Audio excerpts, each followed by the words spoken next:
Testing. Test. You selected the Testing. job. Is it working? Está probando. Pruebas. Yes. Prueba. Pruebas. ¿Está funcionando? It works.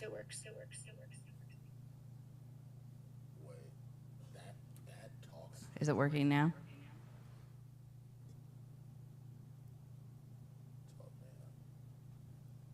It's not working now. It was a second ago. Is it working now? No. Okay, why isn't it? No. Oh, because of the volume. Okay, Bueno. is it working now? ¿Por qué no es así? Ah, ¿por qué? Volumen. ¿Está funcionando ahora? Yes, it's working now. But I hear it coming through the Sí, speakers, está which we don't funcionando want. ahora, It's coming through the speaker, which Ahora. we don't want. pero lo oigo llegar. El altavoz. Viene por el altavoz, pero no quieres.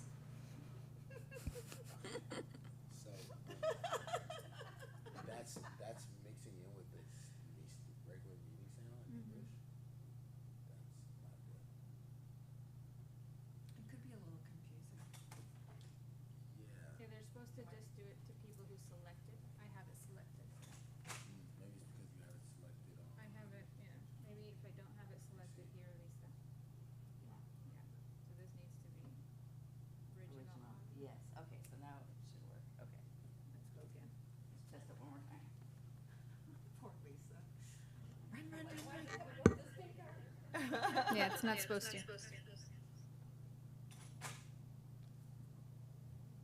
So she's in Spanish.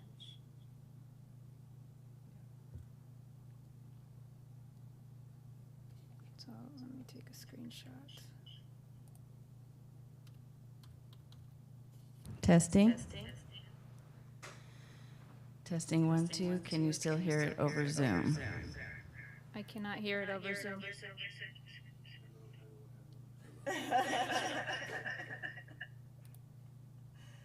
Good morning.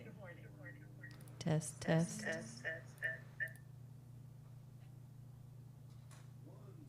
Audio is good in Spanish. Okay. Perfect.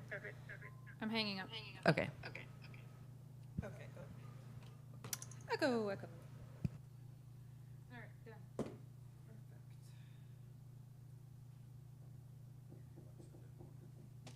All right, so that's what you do. Any questions? I know you have comments, but keep them to yourself. Will do. I have comments too.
Madam Chair, are you ready to begin?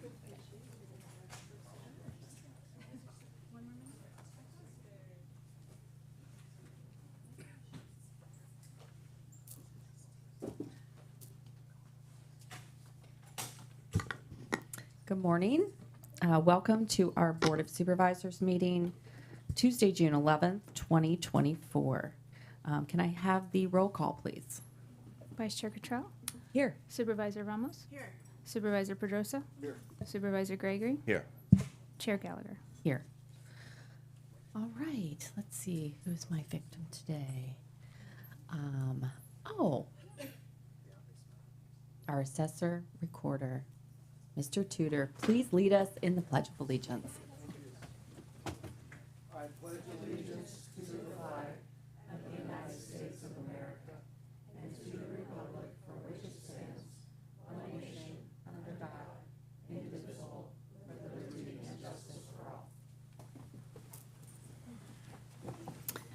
Okay, just want to set some expectations. Things are moving around a lot today. So we have two 9 a.m. hearings that will be taken up in our morning session, and these are items 13A and B. And then we are going to reconvene at 2 o'clock to hear all of the special districts and county district budget hearings. And those are items 12A through G and 13C through F. All right, we are going to go ahead and get started. We have our pet of the week coming in, and we have our proclamation recognizing Ron Abernathy for his service and contributions as public defender for Napa County. So I think Katie's coming in first.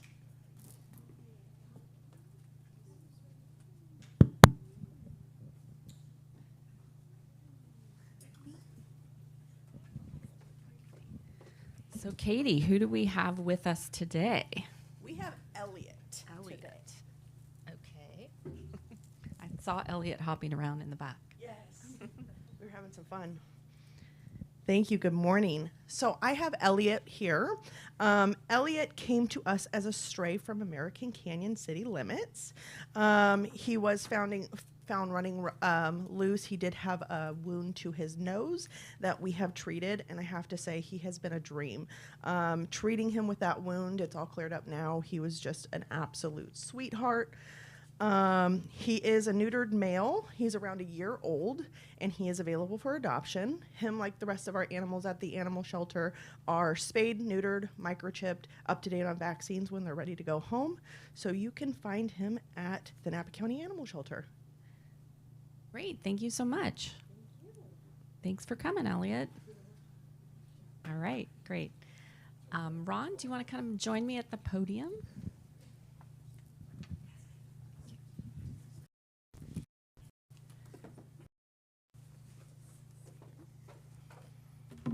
All right.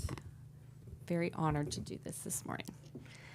Whereas Ronald Hayes Abernathy, Ron, will retire on June 21st, 2024, after an esteemed 50-year career as a practicing attorney, nearly 27 of which in devoted service to Napa County. Ron is only the second public defender in Napa County history since the office opening in 1987. And whereas Ron earned a Bachelor of Arts degree in Public Administration from California State University, Sacramento, and a Juris Doctorate degree from UC Law, San Francisco, he has been an active member of the California State Bar since December 1974. And whereas Ron spent 15 years in the San Joaquin County Public Defender's Office, where he served as Deputy Public Defender, and after only 5 years was promoted to Assistant Public Defender. From there, he moved to private practice for 7 years before joining the Napa County Public Defender's Office in 1997 as the Chief Deputy. In May 2013, he was appointed Public Defender. And whereas Ron serves on the Napa County Criminal Justice Coordinating Committee and has maintained active involvement in criminal justice groups and bar associations, including the Inns of the Court, the Napa County Bar Association, California Public Defenders Association, State Bar of California, and the American Bar Association, just to name a few. And whereas Ron's philosophy has always been to focus on serving clients to the highest level, from a kind greeting upon entering the lobby to post-conviction record cleansing and everything in between. He led the Public Defender's Office through many disasters, including the South Napa earthquake, several fires, and the COVID-19 pandemic, working every single day during and following each disaster, and further demonstrating his commitment to clients and the rehabilitation and drug treatment in our community. Ron has attended every drug court and GEO reentry graduation since the inception of both programs.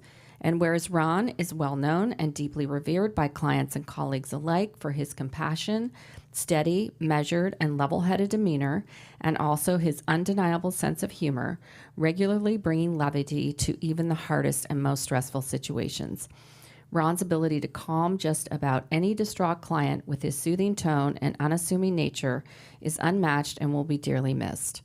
And whereas above all, Ron is to be credited for having commendable human traits, including an incredible work ethic, integrity, compassion, and being committed to serving Napa County legal clients and the community at the highest level. Now, therefore, be it proclaimed that this Board of Supervisors, County of Napa, State of California, on this 11th day of June 2024, does hereby recognize, honor, and celebrate Ronald Hayes Abernathy on his retirement from a distinguished career in public service and for his dedicated service to Napa County. We extend our sincerest gratitude for his invaluable contributions to the county and community and wish him much happiness, good health, concerts, guitar lessons, and quality time spent with friends and family. Quote, "One good ride from start to end. I'd like to take that ride again. Might as well, unquote. Cheers to your next chapter." Thank you very much. Thank you very much. Can I say a few things? Yes, absolutely. Thank you, Chair Gallagher and members of the board. I came to Napa County in 1997, and since that time I've seen 3 DAs, 4 sheriffs, 4 chief probation officers, 5 director of corrections, and 7 CEOs, and all of the bench has come and gone during that period of time. But what has not is the sense of the way we do things here in Napa. I've practiced a lot of places in my career, and the kind of level of cooperation that you see here is something to be treasured.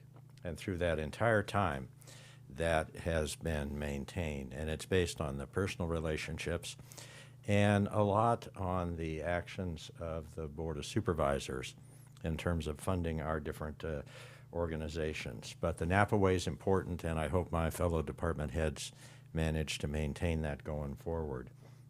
As we pointed out, I've helped the office through earthquakes.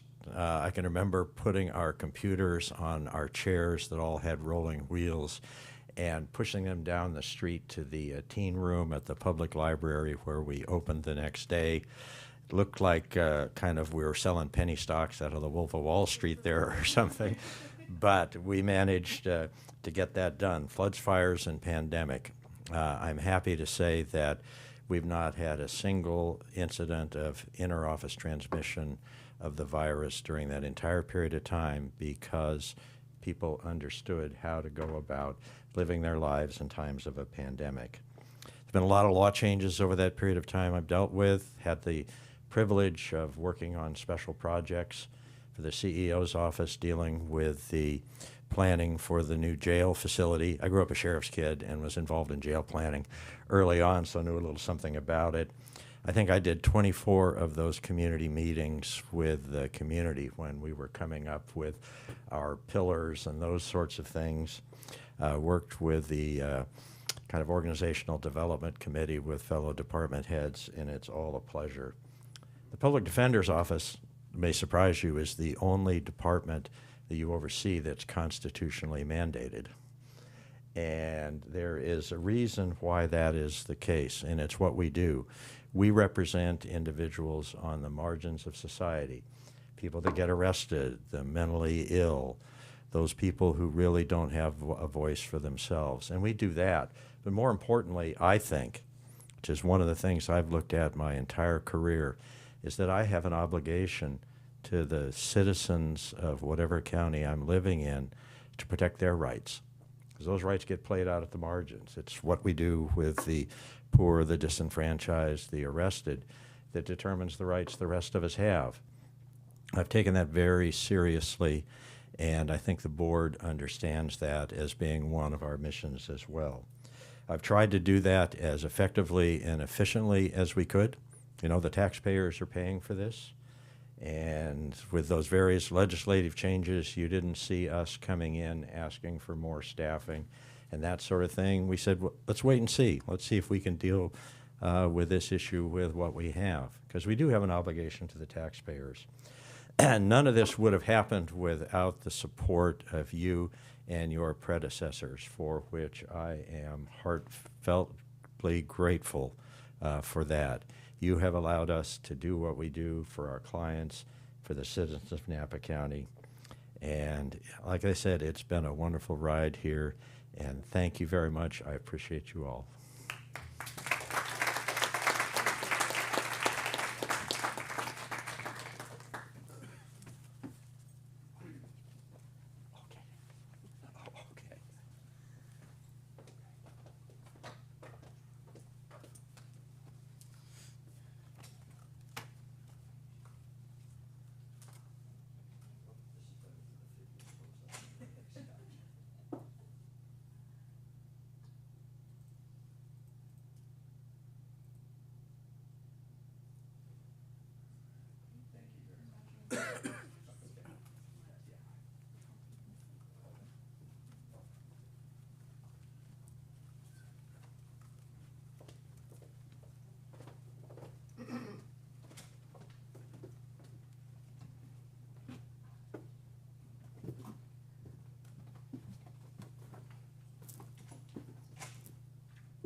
All right, we are going to move on.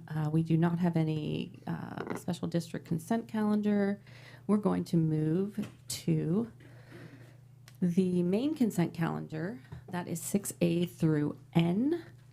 Do I have anyone who wants to pull anything for any reason? Okay. Do I have any public comment on the consent calendar? Anything on the phone? No one on the phone. All right, thank you. I'll bring it back to the board for a motion. Chair, before Yes. making a motion, I'd like to make a Yeah, comment. absolutely, please. And that is just to recognize our staff, our management staff, and our negotiations team for bringing a timely contract. That is incredibly significant for us to be, I'm speaking about item 6F, and to our HR team, our negotiations team, and to also our represented employees. It was quite a lift, and this seems very non-ceremonious to just throw it on consent. So I just wanted to make sure to acknowledge CEO and HR and everyone for making this happen on this day before June 30th. It is much appreciated. And with that, I'll make a motion to approve the consent calendar. Thank you. Second. Okay, motion by Ramos, second by Gregory. All those in favor, please say aye. Aye. Any opposed? All right. Great, thank you, and thank you for that comment. I'm happy you noted that. All right, let's go to item number 7, which is general public comment. Please come forward if you have a comment to make that is within our jurisdiction, but not on the agenda today. Good morning, Rex Stoltz, Napa Valley Vintners. It's a question. You were laying out the agenda earlier, and I'm here for 13B, the recommended budget, and to tell the staff what an amazing job they did. But is that still at 9 o'clock, or did I hear you say that was at 2 o'clock? Okay, that is. 13B, A and B will be this morning. Excellent, thank you. Okay. Thank you. Okay. Anything on the phone? All right, great. Oh, yes, please, come on. Sean, I live in American Canyon on Green Island Road. I'm with Core Tree Care, and all of us know what a great job that Core has done for all of Napa Valley. And we are funded by PG&E, of course, so we are definitely paying very dearly. But at this present time, we're having a difficulty finding a yard that's acceptable to Napa County. We're begging for a little bit of time on getting our use permit. It's been really a tough thing. We've been in Napa on Saw School next to the I can't remember, down near Auto Row. We were on Green Island Road in the city of American Canyon, and the improvements that were asked by the city of American Canyon were over $1 million to bare land. You know, they want parking, they want lighting, they want men's and women's bathroom, they want landscaping, and a laundry list. And we're struggling to find a suitable area for parking. So the question is we're in the middle of fire season right now. June 1st, we just started heavy, watching fire prevention, stuff like that. And we won't end till November, the first week of November, when we get our rains usually. So we're just asking for a little bit of leniency for our parking for fire prevention. We don't want to lose our fire prevention because we're already paying for it as it is. I know we don't like paying for it, but it is a necessary evil to have core tree care in Napa County readily accessed. Even during winter storms, we're out there cleaning streets. We're out there doing whatever it takes to keep our community safe. So just bear that in mind, that we do need a little bit of leniency to find parking or something to do with core on Green Island Road. Okay, thank Thank you you. so much. Thank you. All right. All right, do I have any Board of Supervisor, reports or announcements from any of my colleagues? Okay. All right. Now we're going to go to 13A. And that will be our public hearing. And this is a move to continue the public hearing for an appeal filed by Water Audit California to the Napa County Planning Commission's decision on November 15th, 2023, to approve a use permit exception to the conservation regulations filed by Adobe Associates Incorporated on behalf of Nebom Coppola Estate Winery LP to allow a private access road to encroach into the creek setback in order to serve existing agricultural structures and a potential future residence. I think I just gave your report, didn't I, Mr. Parker? Is there anything else you'd like to tell us about this? No, I believe you've summed it up. Okay, so we are looking for a continuance. Do I have any public comment on the continuance? All right, thank you. All right, can I get a motion? Move to continue. All right. Second. Okay, motion from Gregory, second from Cottrell. All those in favor, please say aye. Aye. Aye. And sorry, that is a continuance to August 20th, 2024. Thank you, Mr. Parker. All right, we'll move on to B, which is our public hearing. This is a continuation of the public hearing from June 10th. Last evening, to accept testimony on the fiscal year 24-25 recommended budget and continue the hearing for consideration to June 24th, 2024 for adoption. So we are continuing the public hearing, and we will hear from our CEO and our Assistant CEO, Becky Craig. Madam Chair, thank you. Yes. Members of the board. If you're willing, I'm willing to just go right to Rex. Yeah, I think that just about everyone here heard your preamble last night. So I'm fine doing that. Was it a preamble? Well, I don't know. It was a report. It was awesome. That's what it was. So if you didn't hear it, listen to last night. I'm crushed. No, thank you very much, Madam Chair, members of the board. This is a repeat performance from last evening. Last evening was, we simply added an additional budget day and decided to put that in the evening time. And I think that it was well attended last night. So I'm gonna go through for the record and do a little bit of preamble, but curtail it just a bit. Pleased to present this year's recommended budget to you. We think overall it's a reasonable, responsible approach to managing this county's finances while also providing some good deliverables.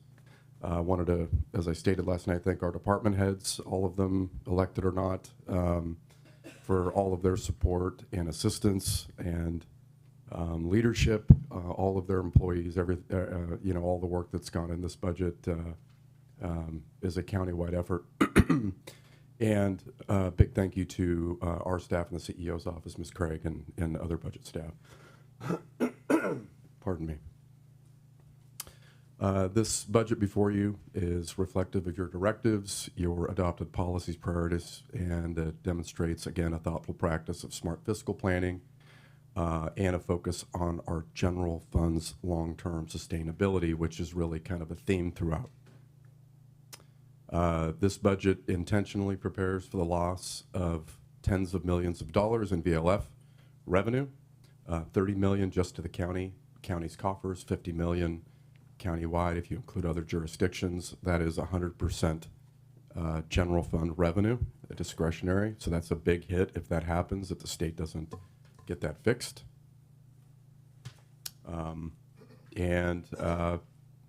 We also are preparing for the big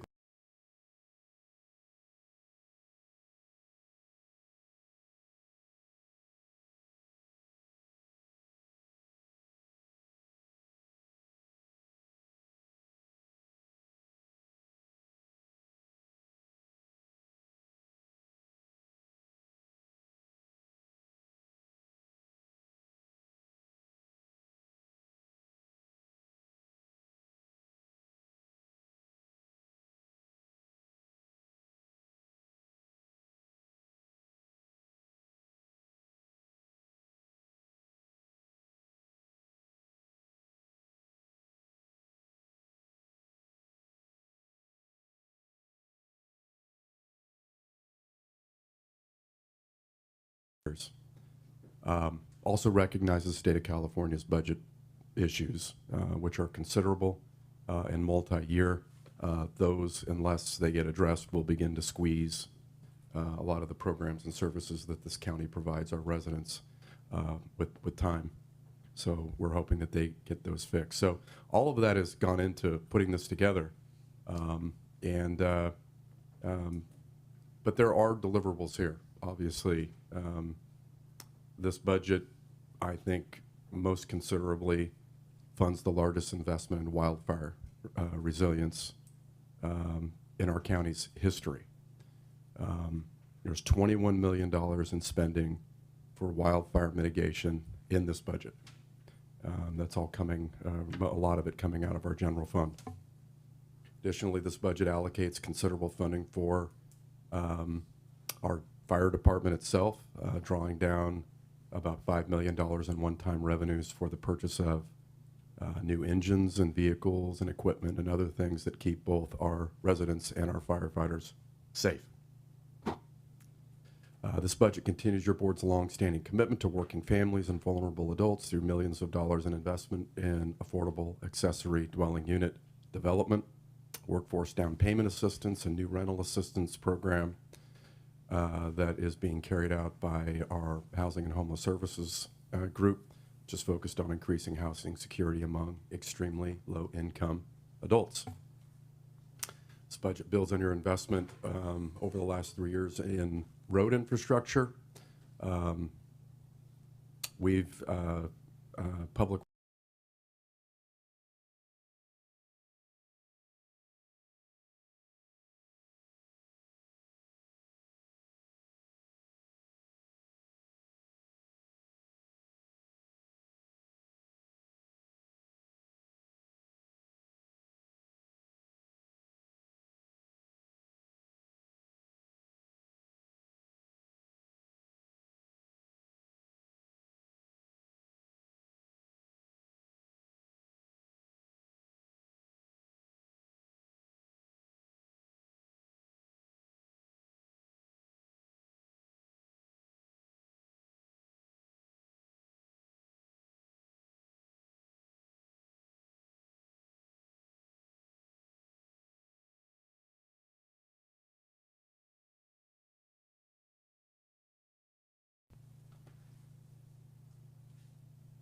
we're going to buy Skyline Park this year. There's $8 million in this budget to do that. We also are finalizing our jail construction, largest infrastructure project to date in the county. It's important to know that this new jail will cost us an additional $5 million in operational money and staffing costs going forward out of the general fund on an annual basis every year. And lastly, but not least, our county workforce. We endeavor to be a model of excellence in managing our workforce and obviously keeping pace with compensation requirements that are necessary to compete and retain good folks, talented folks, wherever they are in the county. Ensures the highest quality of service for our residents and your board. Thank you, Supervisor Ramos, for. Yeah, it is kind of funny that it's on consent, but I think the consent, the fact that it was on consent is reflective of the overall, I think, nature of the negotiations, and we're quite proud of where we're at, and I appreciate you bringing that up, and I want to thank our team for that. But this budget funds not only that new MOU with our county's largest bargaining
February, March, having conversations about some needs and things and helping me educating our staff and understanding what it is you're looking for.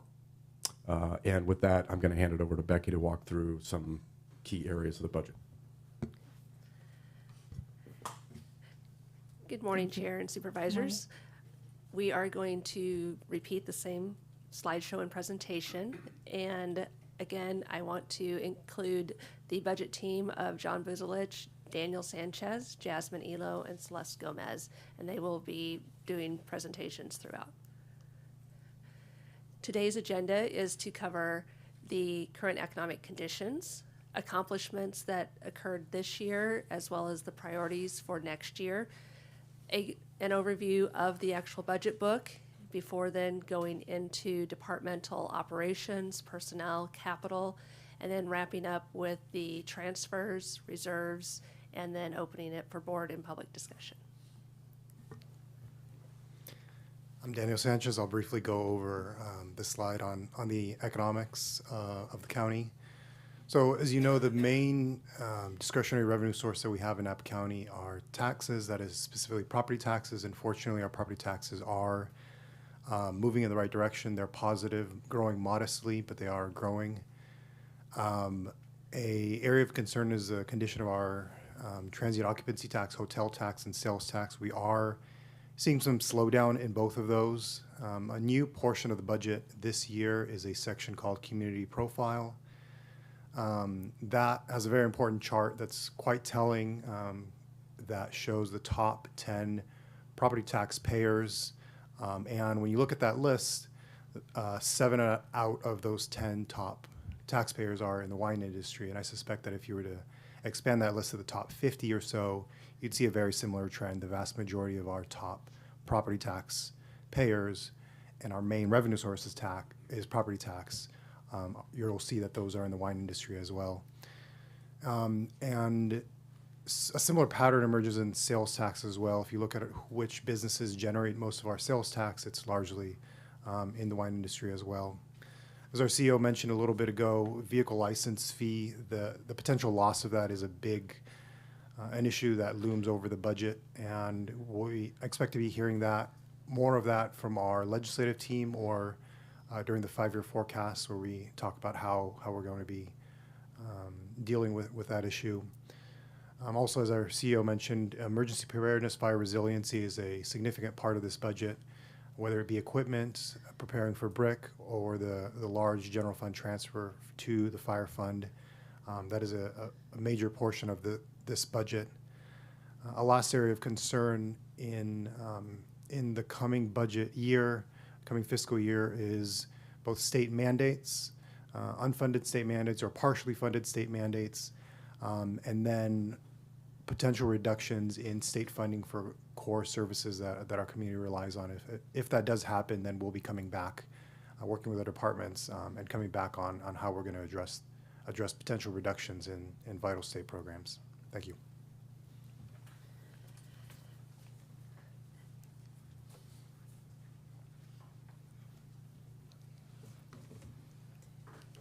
Hi, good morning, Chair Gallagher and members of the board. Jasmine Elo, Management Analyst with the CEO Office, and I'll be presenting on the accomplishments from fiscal year 2023 to 24.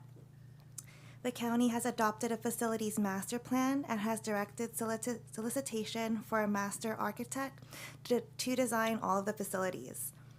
We've also adopted 3 groundwater implementation work plans, which, along with well monitoring, are the foundation to bringing the sub-basin into a sustainable condition by voluntary action of groundwater users. The demolition of the old airport terminal to allow for new construction, which is now in progress. We've also been awarded the Building Resilient Infrastructure and Communities, or the BRIC grant, for fire hazard mitigation efforts, and we are currently in phase 1, the planning stage. We've modernized the volunteer firefighter program to support volunteers, approved housing and safety elements. The Health and Human Services Agency has completed their behavioral health reorganization, sold Calistoga Fairgrounds, and have adopted 2 multi-year labor agreements. We've also initiated a big data software platform for cross-departmental data integration. And the next 3 bullets are still in progress, and so the plan is to return to the board with additional updates in the summer. These consist of a housing needs assessment for affordable housing and farm worker housing, updates to the continuity of operations plan, and the fire services model study. Thanks. Thank you, Jasmine. The priorities that are the underpinnings of this budget that's being recommended include the protection of vehicle licensing fees for the county, cities, and town, to enhance fire response and prevention, to improve roads and facilities infrastructure, the acquisition of Skyline Park and the reentry facility, and to initiate the general plan update. Additionally, it is to develop the Regional Climate Action Plan, to prepare for the Bay Area Housing Finance Authority's bond issuance, if it is successful in the November ballot, to transfer jail operations to the new facility, implementation of Care Court later this year, and the development of an emergency recovery plan. So the budget book that is available online on the county's website, CEO's budget page, or in person here in the CEO's office, upon request to review it, is over 500 pages. And it is in a new format than in previous years. It is formatted to be a presentation for the public that is understandable based on the GFOA, Government Finance Officers Association's best practices, and it is based on a fund-based format. The table of contents is in order based on fund number, and goes chronologically through the entire county's budget. It starts with the CEO letter and the general information, then is followed by schedules and financial summaries. The funds first are laid out with the governmental funds, which are the general core functions of the local government, followed by the proprietary funds, which include both the internal service funds that support the departments and the enterprise funds, which are community-focused businesses. This is followed by non-operating special revenue funds. We do not go into great detail on those. There are approximately 80, but they are restricted funds that do support the operations in our other departments. The special districts, which will be presented at 2 o'clock this afternoon, included are the state controller schedules provided by the auditor controller, and then wrapping up with the personnel changes and the capital requests. 2 new areas that you will see in this budget book are the community profile information and the performance measures that are provided by each and every department. These are a work in progress, as is the whole format of the book, that we are learning how to prepare and to ensure its accuracy. And the performance measures will be adjusted over the time as the departments are able to build trends and or fine-tune what they are presenting and the board is interested in seeing. Coming in the future will be the addition of a strategic plan and a capital improvement plan. They are in process right now and will be coming back to you later this year for review and adoption.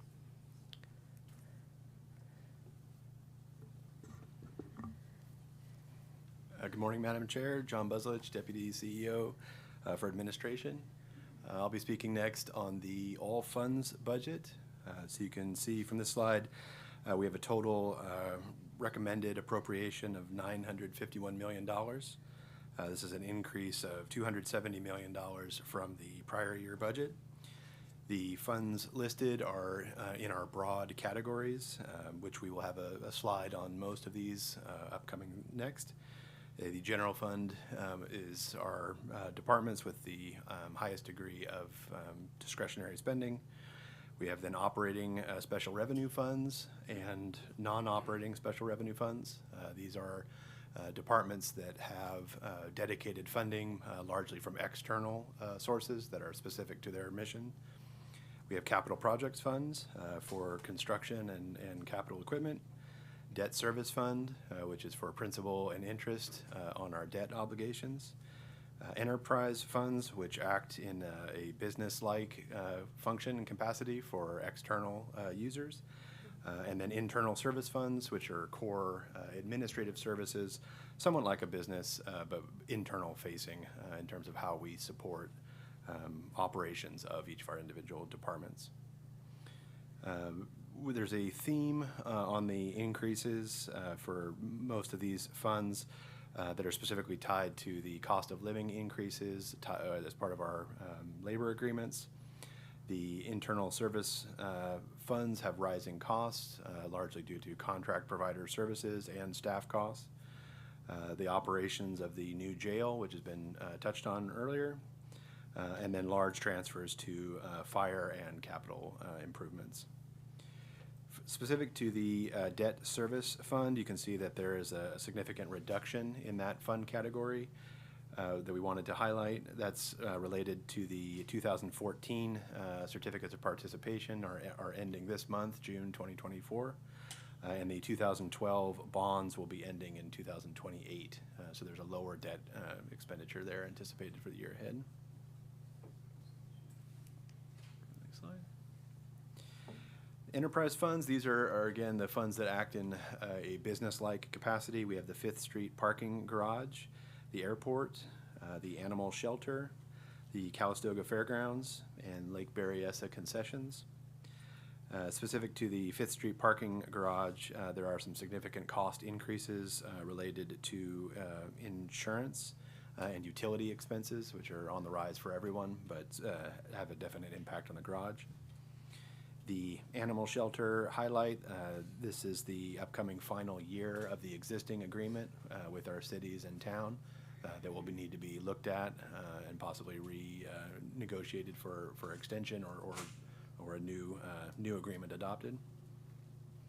And the Calistoga Fairgrounds has been reported on previously in terms of that property being sold to the city. The budget requested is reflective of a 6-month expenditure period to wind down those operations leading into the transfer. Internal service funds, these are our key services, again, in support of department operations. From an administrative capacity, they include fleet services, information technology services, property management, employee and retiree benefits, liability insurance for premiums and claims. Continuing with the trend of increases we saw or discussed earlier, we have increased staffing costs, also related to other post-employment benefit costs and rising contract services agreements. Those are definitely visible in the information technology budget increases. For employee and retiree benefits, that's one of our largest year-on-year cost change areas. And part of that is, the entirety of that is related to a difference in how the expenditures and revenues are being recognized. Now the expenses and revenues are being recognized in a gross fashion, as opposed to the funds collected from departments being netted out against the expenditures that hit that fund. Liability insurance, we have higher both general liability and property insurance, reflective of cost increases on those premiums, with a highlight specifically in public safety departments have a larger increase there. And I want to just call out, this comes up as questions every year about the duplication of charges. These costs that are reported as an expense in internal service funds are allocated out on an equitable basis to our departments, and so those expenditures are again reflected as a departmental expense.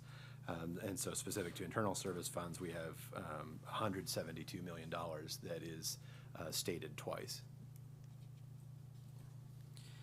Capital Improvement Fund, this includes property acquisition and construction and major repairs.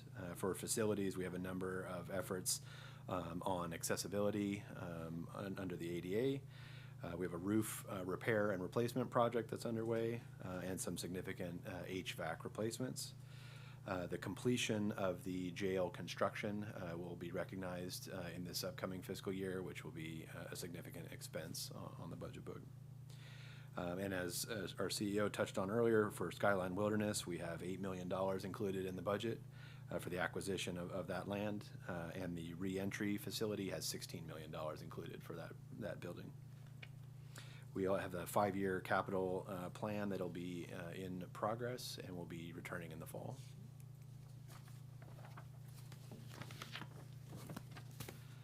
Special revenue funds are some of our larger departments, and again, this is funding that is largely from external sources at the state and federal level, with the restrictions on each of those revenue sources that are specific to the missions of those departments.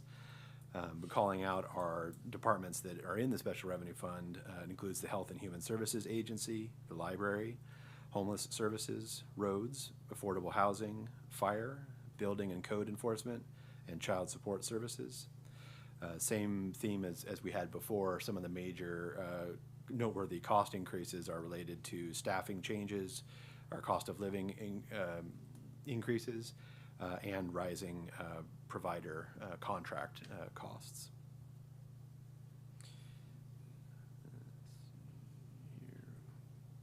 The non-operating, calling out on the theme of the transfers and essentially duplicated expenses. The funds that are in the non-operating special revenue funds are only for the purpose of a very defined mission and an objective. So those monies flow through into the department that is in control of them as a revenue source. But it ends up being that you have the expenses listed in two different places, where the transfer out from the special revenue, non-operating special revenue fund is recorded once, and then the department actually expending the fund is recorded it again. So it results in a duplication of $63 million on special revenue funds. Thank you.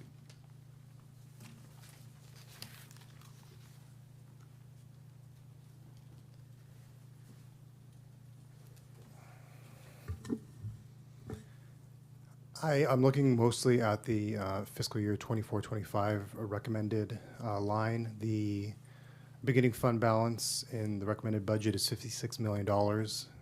Adding that to departmental revenues and non-departmental revenues.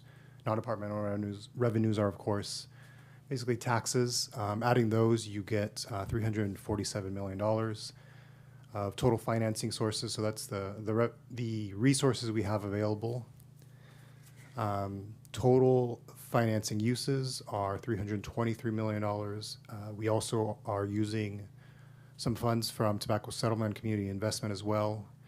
And the total financing uses are $321 million. So if you take total financing sources, and then subtracted by the total financing uses, that $26 million is the fiscal uncertainty fund, which we'll get into shortly.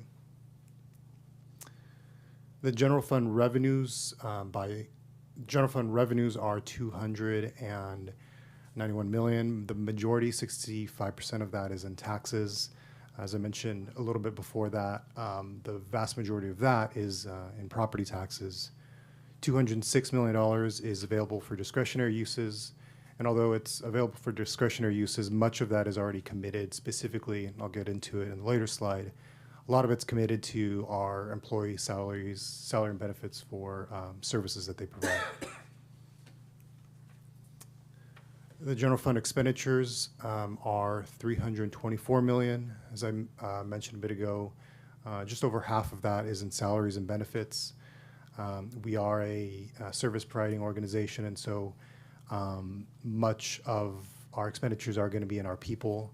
And then when you break that data down a little bit more, a lot of the funding there goes to our public safety department, specifically sheriff and corrections, since those operate 24/7. They never take a day off. Service supplies are another significant portion, other financing uses as well. A lot of that is transfers out.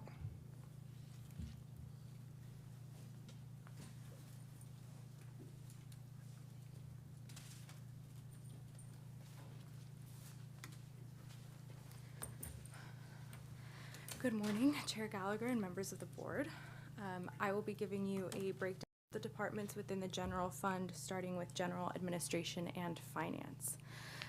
You'll notice that the Board of Supervisors budget increased, mainly due to staffing. Board staff assistants were previously in the county executive office, but this recommended budget moves them to the Board of Supervisors, including the recommendation for an additional board staff assistant. We also increased the Board of Supervisors budget to include district funds, a sum that each supervisor will be able to use for their district. Also, you'll note that central services is being moved to CEO, which includes community outreach and purchasing. And as you know, non-departmental is where tax revenues and transfers reside. The community investment uses a portion of TOT, 80% goes to parks and 20% to arts. And that's per the board's policy. A presentation was made earlier this month for the use of funds for tobacco settlement. And then we also have the auditor, controller, and treasurer tax collector, which are finance heroes. General administration also includes the assessor, recorder, county clerk. And I'll note that elections will be having a very busy year with the upcoming November presidential elections. And lastly, we have county council, which kind of helps us with it, get everything done in the proper way. Next slide, thank you. For community resources, our public works and agricultural commissioner, UC cooperative extension, and planning, building, and environmental services departments are currently programming a general plan update. A fee study is also underway, and the findings and any recommendations will be presented to the board towards the end of summer and could possibly increase revenues. And our law and justice departments, the district attorney, public defender, conflict public defender, and probation. Please note that with the recent series of homicides in Napa, the resources for the district attorney, sheriff, and public defender are being strained. Although it's hard to quantify now, those departments may need more funding at mid-year or earlier just to keep up with the workload. And lastly, our public safety departments, the sheriff and corrections. You'll also notice an increase in funding going towards operations for the new jail and personnel, which brings us to our recommended personnel changes that Becky will speak to. Thank you. Thank you, Celeste. The fiscal year started with 1,627 FTE, and during the year to date, the board has approved a net change of 2.75 additional to bring us to a 1,630 FTE. With this budget, we are asking for an additional 13.85 positions and a deletion of 3, so a net of 10.85 additional FTE to end the, if approved, to start the year with 1,640.58 FTE. And this is a growth of less than 1% of our workforce. It is strategic, and the information is provided in the budget book if there's any questions on the individual requests. The capital outlay in the budget is a request of approximately $10 million in Schedule F. That is for capital assets. Primarily, this is the replacement of equipment, whether it's fire, roads, and other various departments. There's a little bit of new capital equipment being requested, as well as the rollover of $100 million in capital projects that are currently underway. Any new capital projects during the year will be brought to the board for recognition at the time of the budgetary request. And there right now is a recommendation of $1.1 million in new project funding. Transfers. So we've already talked about the duplication in non-operating special revenue funds and internal service funds. The other measure is in general fund transfers. They total approximately $75 million, and they are to fund the operations of Health and Human Services, fire, capital improvements, roads, homeless services, and the Groundwater Sustainability Agency. In summary, the general fund has approximately $184 million estimated in fund balance. However, the majority of this is restricted, nearly $125 million of it, because of the various requirements, whether it is policy,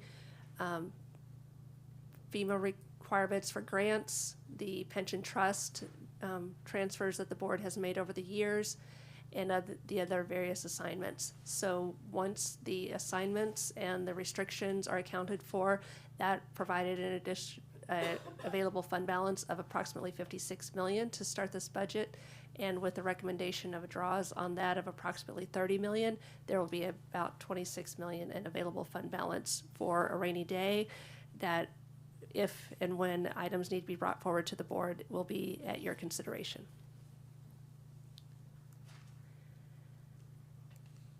There's supposed to be another slide I don't see. There are 2 supplemental reports that were attached to your budget report, your board report today. The first supplemental item is to amend the budget regarding the MOU that you approved earlier this morning, and it is the recommendation of staff to go ahead and fully fund that in this budget. When we prepared the budget, we had to use best known information at the time, and we did not have a final MOU to base that on. So we are now asking for an additional $2.5 million, $2 million from the general fund reserves or available fund balance, and the rest to be funded from the various funds for those staff costs. And that is the first supplemental request that I'll ask you to consider in addition to the budget that has been presented. And the second supplemental report is cleanup information that has no fiscal impact, but was some edits to personnel schedules, and correction of the available fund balance on a page in the budget book. So with that, we will then again acknowledge our department heads for all of their requests and recommendations and all of their labor on preparing their narratives and their new performance measures. The support of the Auditor Controller's Office, Human Resources for their analysis of all of the personnel requests, Information Technology for their support with the software and the implementation of the new Gravity, which allowed us to put this book together in a new format, and the staff of the County Executive's Office.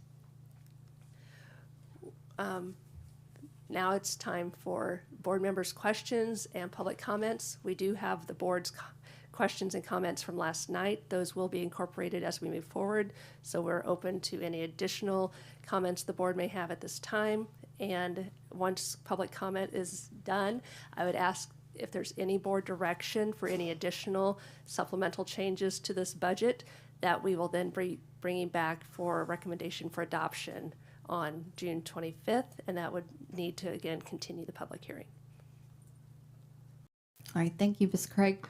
I do want to switch this around just a bit here and see if there's any public comment before we ask questions. Rex Stoltz with the Napa Valley Vintners, representing 550 wineries, and I kind of previewed, I guess, my public comment, but just kudos to CEO Alsop and the department heads that put this together, everybody that presented this morning. I've looked at these for a long time. This is the best I've seen, and it's very well laid out, as was pointed out. I mean, you get a document of 563 pages or something like that. You think, oh man, this is gonna be awful and take a whole day. And you look at how it's laid out, it's super useful. It's got a lot of really relevant, useful information, especially, pardon me, up front. And it really does align the county priorities and resources, which obviously makes great sense and is greatly appreciated. And then, of course, the Napa Valley Vintners really does appreciate the resources applied to fire resiliency, fire prevention, mitigation, resiliency. All those things are, such a critical need in our community. We might not have had a major wildfire. We had a little scare last week, but in a few years, but it doesn't mean that issue is gone. So, and also the application of the BRIC grant is really well done. So just a thank you to you all for the great job. Appreciate it. Thank you, Mr. Stoltz.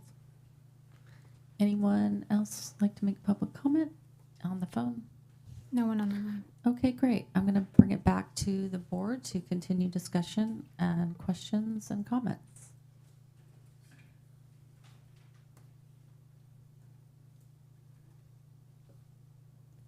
Supervisor Gregory. Thank you. I'll try not to repeat some of what we asked or talked about last night, but I think I will follow up on one of my questions. First, the ARPA assignment that's left, the $4 million, is that the child care grant program? Mostly it is the commitments that the board made. Child care are contract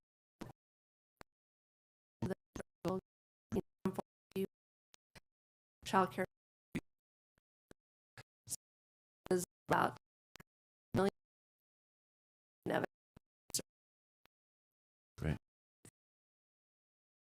Reminded me at some point, maybe later in the year, we should get an update on commitments we've made, where they are in their Absolutely. progress, because we use it or lose it. Yes, and most of it has been waiting fully under contract to. And then the debt, it's striking how low, how little debt we work with. Yes. I just needed to say that, but also, is this standard practice in county land, Mr. CEO, or? If you're doing a good job. Yeah. All right. Sometimes it can't be avoided, obviously, Right. with all of the. Well, as we're getting through some of our issues in the coming lower years, the better. you know, we've got debt capacity there sitting that we aren't using. Yes, we do. Okay. And the last is following up on a question from yesterday. I asked about the FEMA reimbursement. Our Auditor Controller Tracy's here, and I know that she's a big part of this, is the idea of holding FEMA reimbursements for a number of years during some sort of audit window. Given the size of BRIC, is this something we should look at differently? Good morning, Tracy Schulze, Auditor Controller. Yes, thank you. Your comments last night were spot on. With the FEMA grants that we have for the emergencies, those were not able to be planned. They weren't, we didn't have any upfront notice we were going to have an earthquake. We didn't have any upfront notice about these fires. So we didn't have any way to actually plan and really put solid procedures in place. We had to act quickly. And FEMA has been very notorious over the last 5 to 10 years of clawing back monies after the disaster is over and all the books have been closed and years have gone by, and they come into the governments and they take their money back because we forgot to check one of 2,000 boxes on their forms. So that was what this board put into place, was this policy that we would restrict those funds until we were clear of audit, so we didn't have this huge check going out of, $13-14 million back to FEMA. It's been a really good practice. We have been able to release a lot of the funds from the earthquake and from the fires, and I'm hoping that actually, we just got a notice from Cal OES that some of the other projects are closed, so I'm hoping to be able to release more of those funds from that restriction. But this BRIC grant is completely different. We applied for it. We know what we're doing. We know the contracts and the procedures and the procurement policies that are in place. There's an amazing effort of collaboration between the CEO's office, fire department, county council, planning and building, public works, and my office. We meet regularly to plan and project what we're going to be doing. We have set up in the system already project costing to be able to keep track of it. We have accounting, what we think is the best accounting practices to make sure that we're tracking all these expenses and checking all the boxes before we even get the award. So it's a completely different setup. It's a completely different grant process. And I'm comfortable, and this would be for future discussions, of looking at that policy for this one grant, maybe just having the one-time general fund contribution being our cash flow and looking at that for being the restricted piece. But again, very premature. We haven't had those conversations, but just letting you know, this is a completely different animal than the other FEMA emergency operation grants.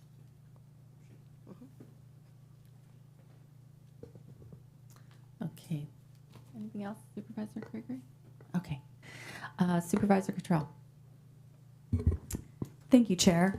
And thank you, Ms. Craig, for the second presentation. I think this is a good format because it allows us to have more folks in the room and review things again. And like Supervisor Gregory, I'm going to try to not repeat myself.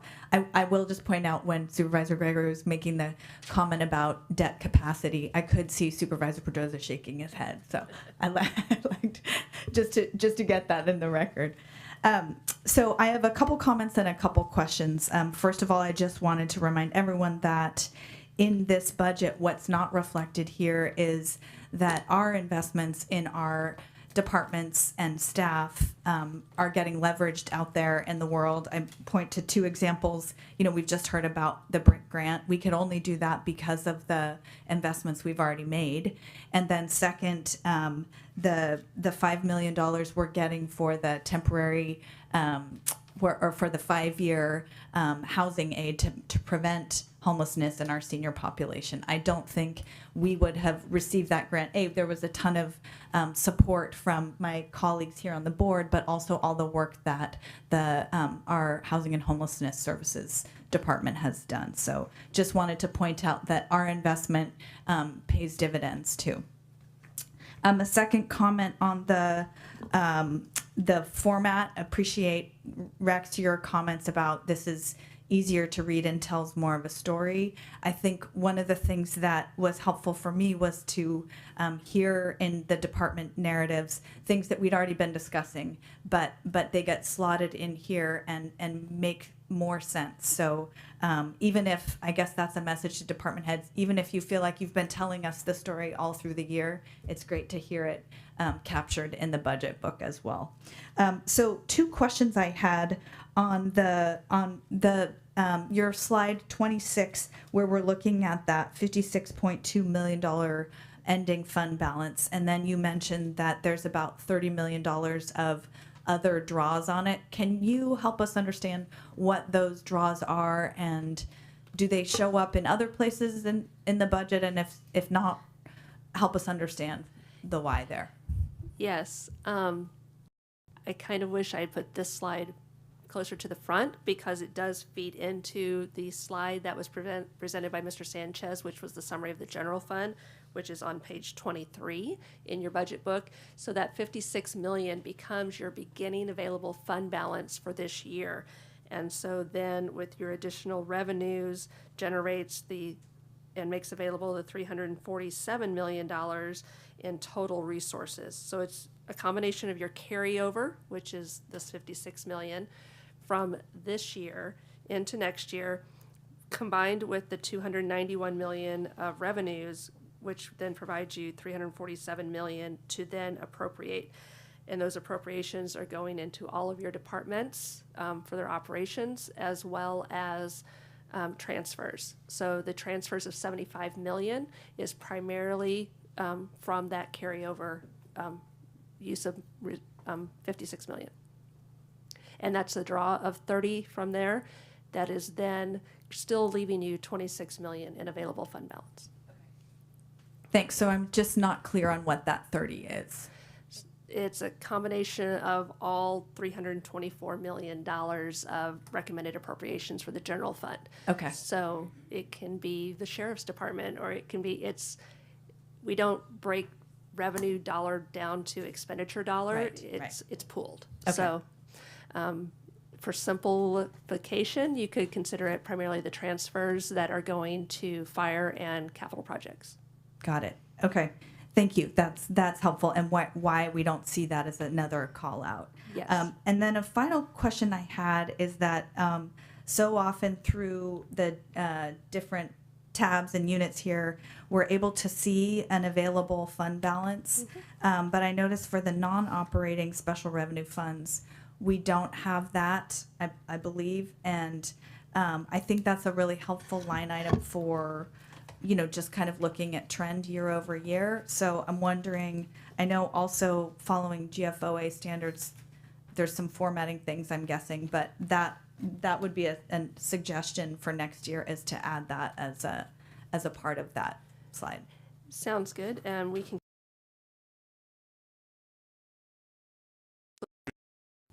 in the state schedules will every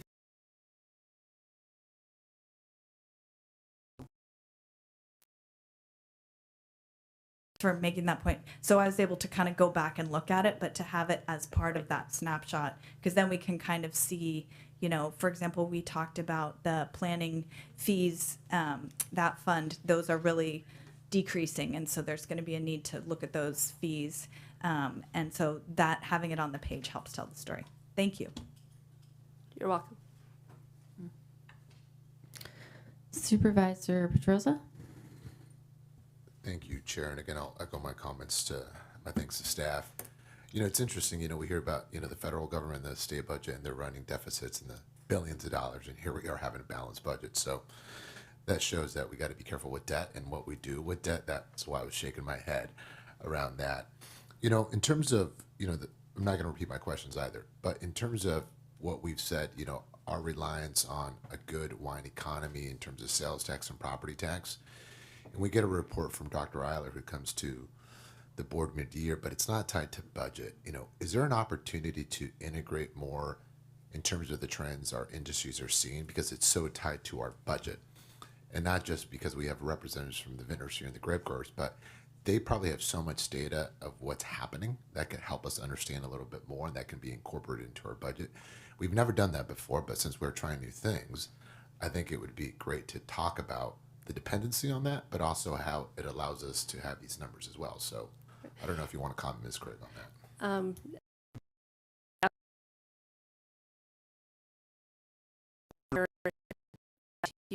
Be doable. Helps in which then feeds us.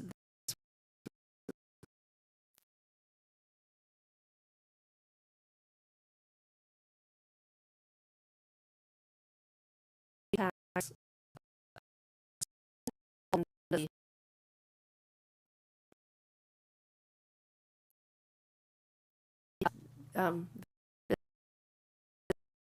so that we can get all of that information. We are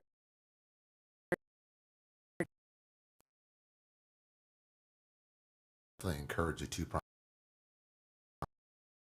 industry staff to wineries are on that type of data. I think is valley where I do think it'd be great to talk about what's happening in our community. Not to mention the great wine other regions do. The government is really so again. The fact that I think it's for Mr. Tudor, if I may, about property tax and that. If someone you could potentially the question I have for a home, does that change my land? Well, we've seen fires that are coming down the for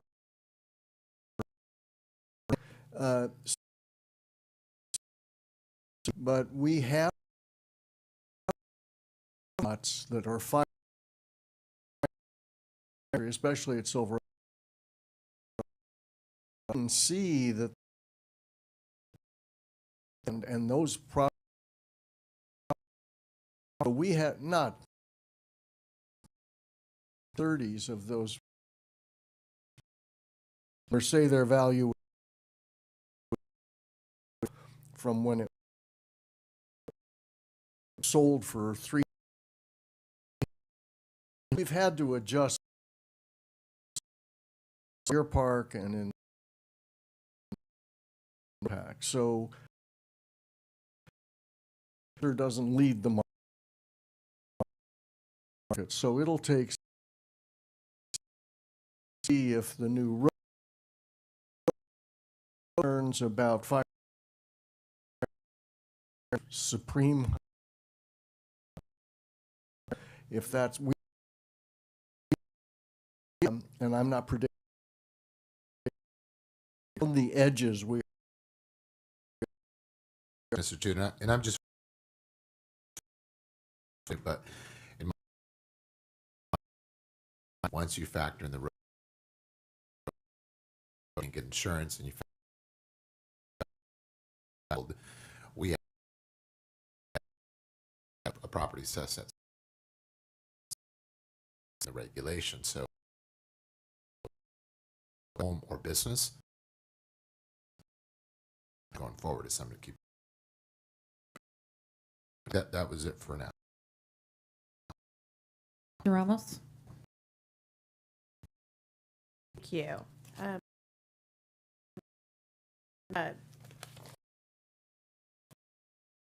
Comments. I have Skyline designation which is you added a mission that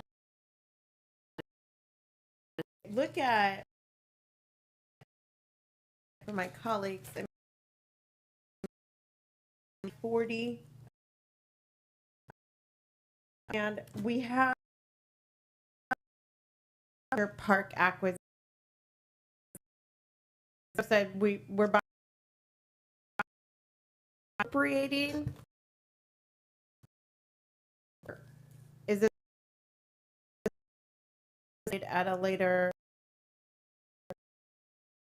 Where else are we?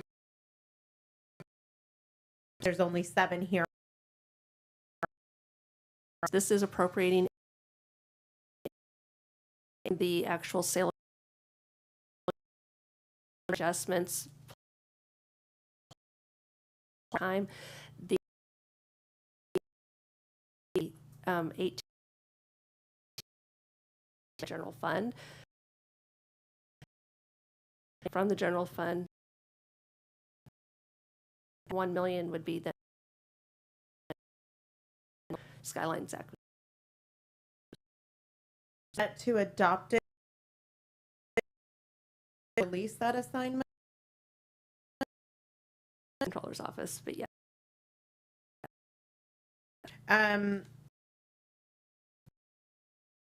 Last night we talked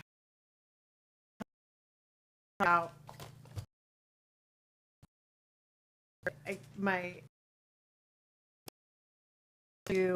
when I still have the fiscal and dollars schedule 8. We have for roughly the same amount. So on one we have 20 assignments.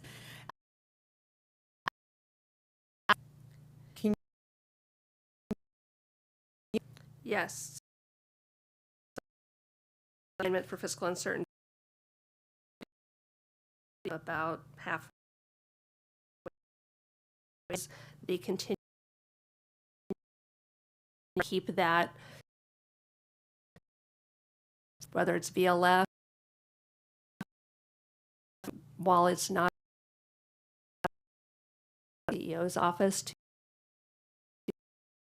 In addition to that, amending the amount of expenditures that is also 26. Are 2 separate. This is within the 50. Then available future expenditure. The 30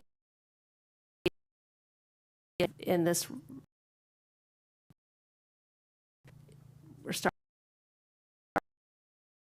on June 30th, 24 million available resources, 26 million in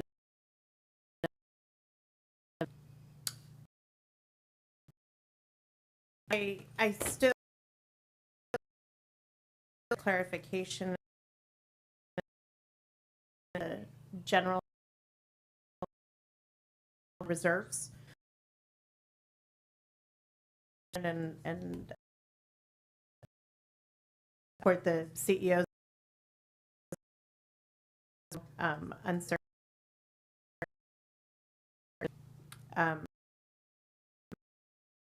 39.1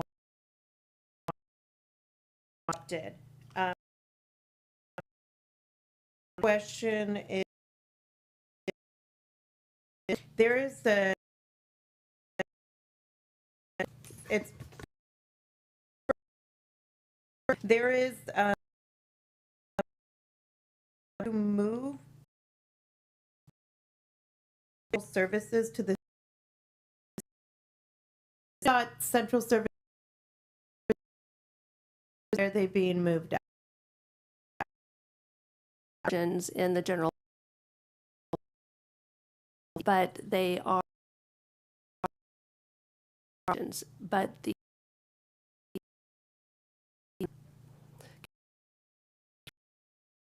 in operation separately in a separate department necessary for our operation. So we are GO's office similar to board division. Staffing will all department or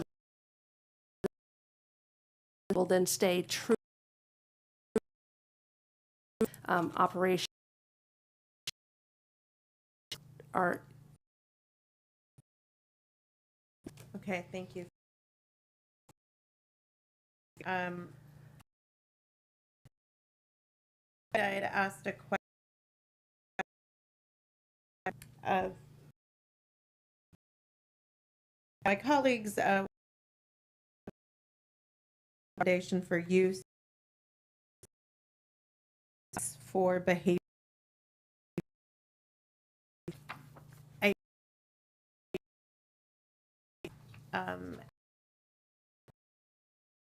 The where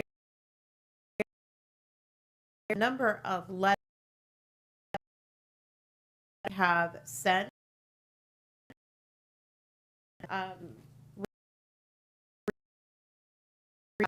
all child welfare services sufficiency block is necessary counties. There was just I think yesterday how exactly what the I'm not going to talk about that. Fund balance certainties at the not yet. We don't from we 5.3 million we know is a high comes from care court and 5.3 million that we can keep the human services for we know what that exact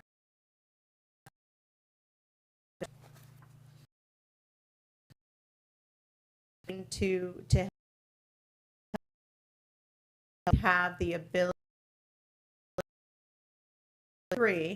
is behavioral health given the getting ready for care court from. So yes, they are. Once is generally 3 million in their sexual purpose changes and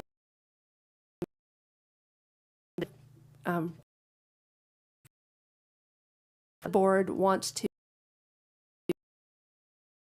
and it would be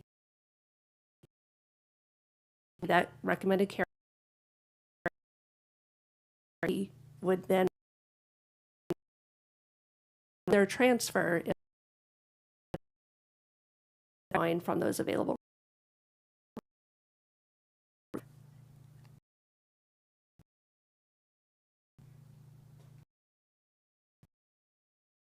Closely with and working with them, bringing that back at any point in time, we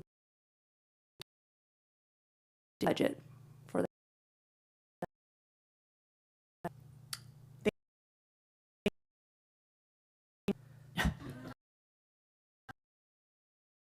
Somewhere. The board members, Supervisor Ramos said, I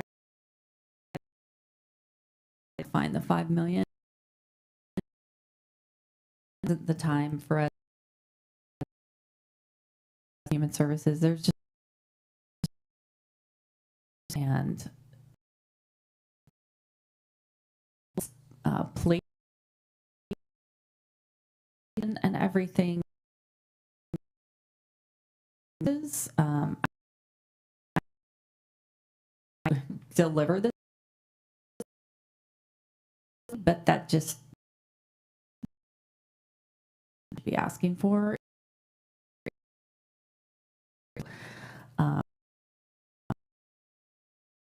I think it's going to be a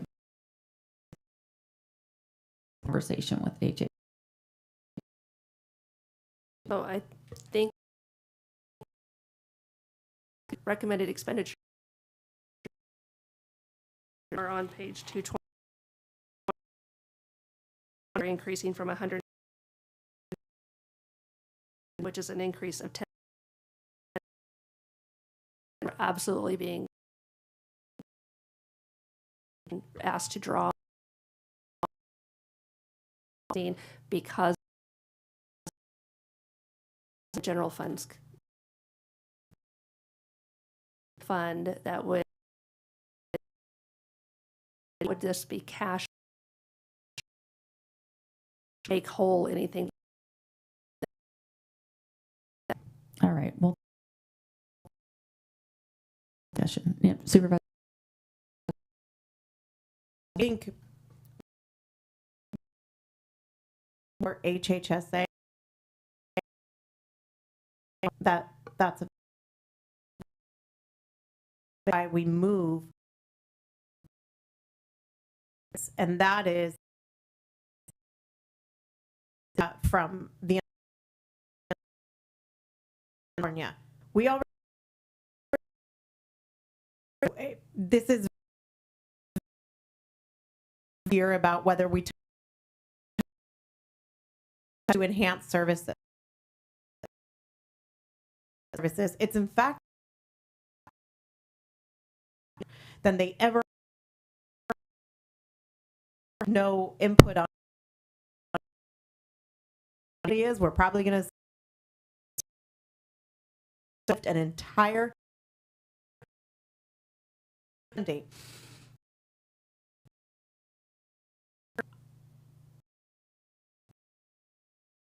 HSA is being that doesn't out in the budget that they are threatening.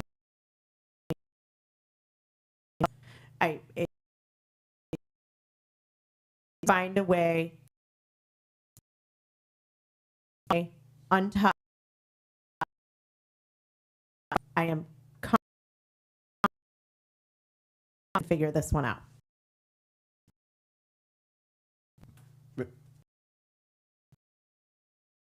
This understand sort of how, and I just want to make sure of the day it's in policy, but you that we cuts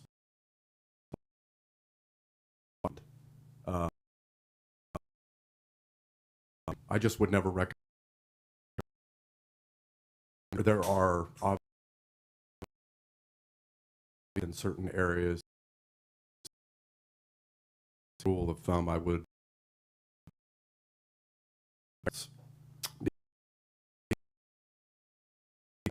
and discussion about the and carry forward is money that was, I mean, that,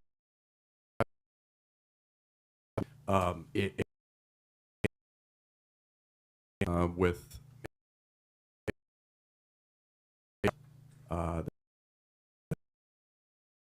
it's not their reserve, just an unspent.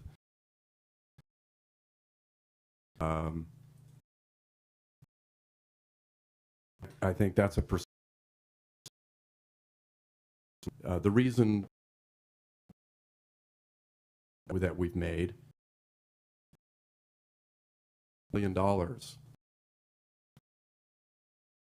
on an annual basis doesn't happen. If I had to bet, I would think that it gets, and they're going to do it at the, I have to, I'm worried about that. $1 million in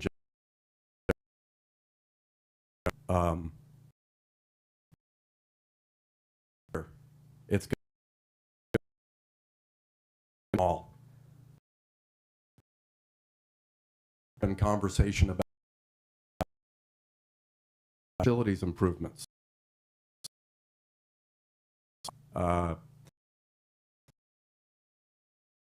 I that there this year and general fund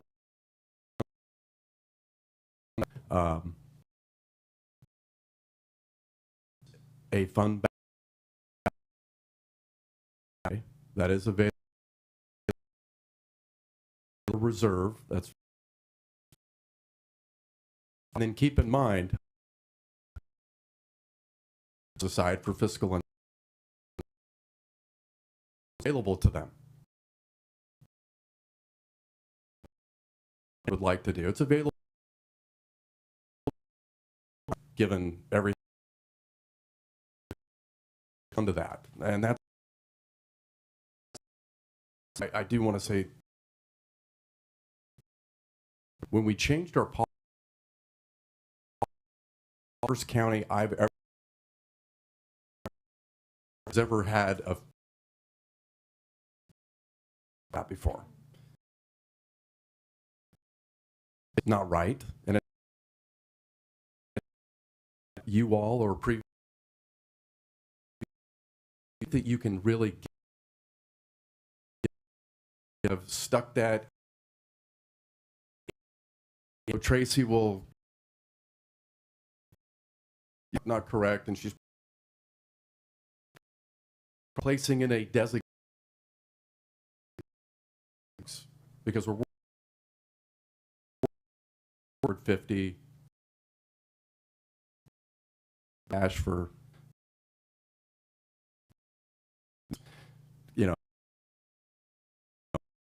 supplemental for $2 million in this budget. In terms of fiscal and policy was the up fiscal uncertainty or required whatever it happened. Flexibility is your C's flexibility under to not draw and we have the flex is that I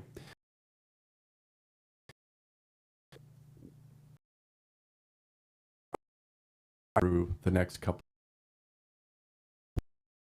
state. I don't think we are situation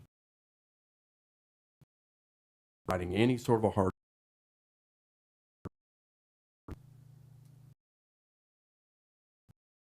$26 million is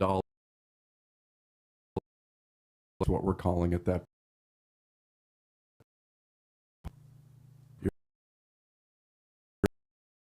Want. Given the forward, understand that if we step in, we've got that.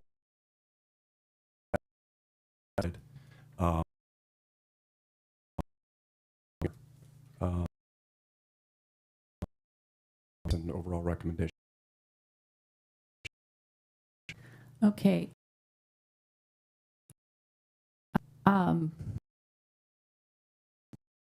That you do that contact and complicated and differently than anything else as a board, a tutorial on how budget works. It really, really is really helpful. Helping hit as well.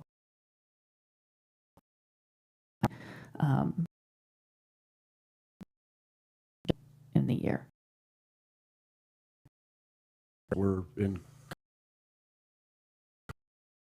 Komodo's free I had with her was that we a lot about situation.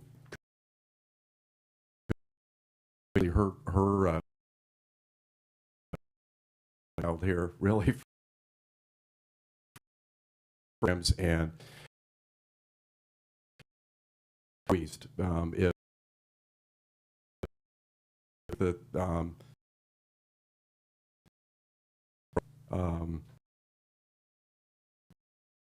and that appreciate both of us and things we've got this fiscal year doing that was well understood. And I'm still going to make a budget.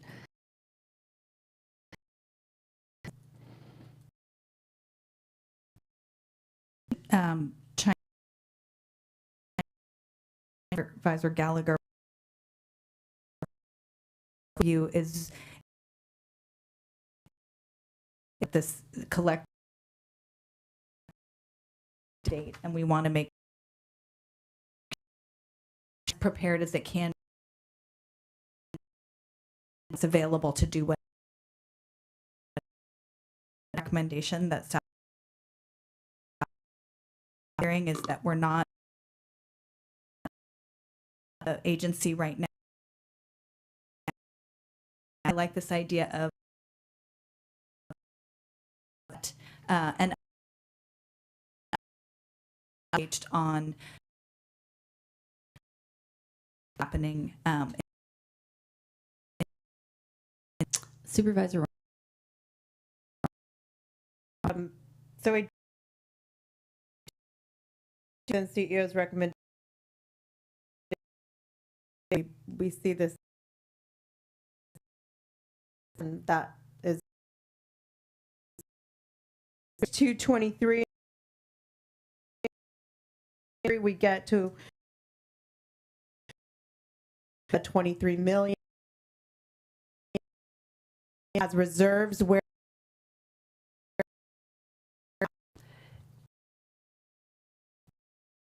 in the state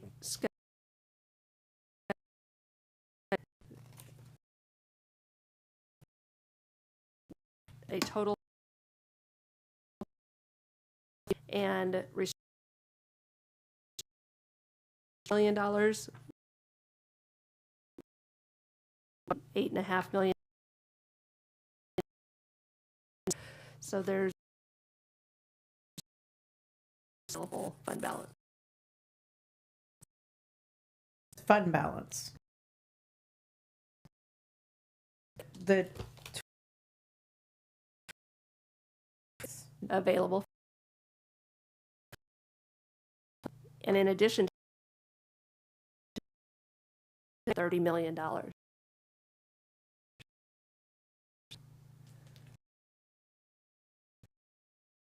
Then you have of 28 exactly the same. So where are the were mentioned? Reserve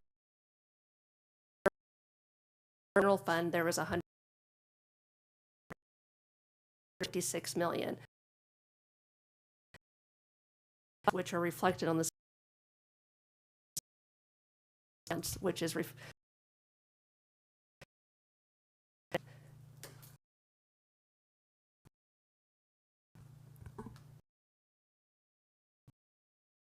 time. Would it understand this? We're due for a break anyway. Like at 10.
break and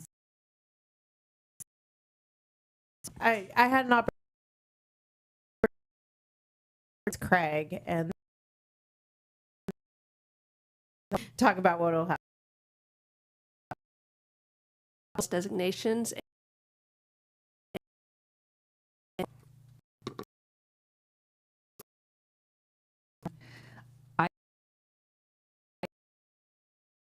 my second. I think, help us because I think that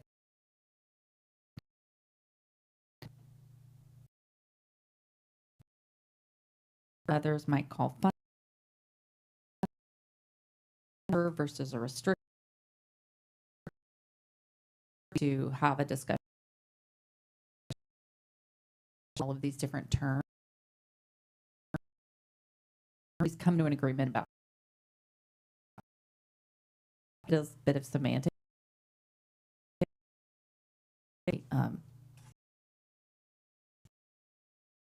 think may have to do in the budget future. Do we have any level? Looks like we did. I already call any public comment? We will now be to continue of our budget to 2024 for there.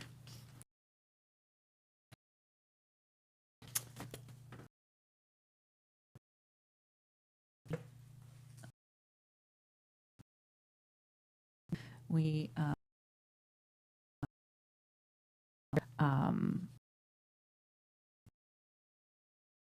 at 2.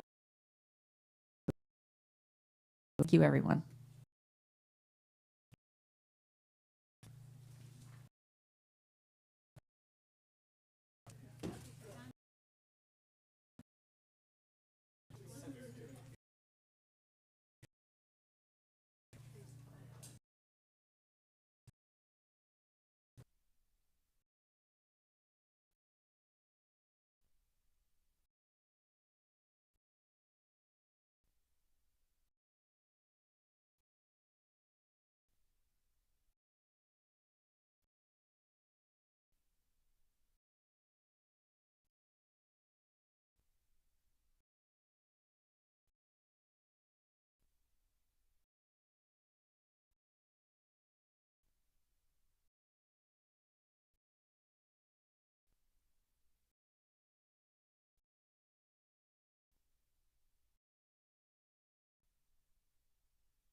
Chair, we're ready to go whenever you are. Thank you. Everyone, I'd like to call the meeting to order. This is the Flood Control and Water Conservation District meeting for June 11, 2024. Can I have the roll call, please? Yes. Director Cottrell? Here. Director Doring? Here.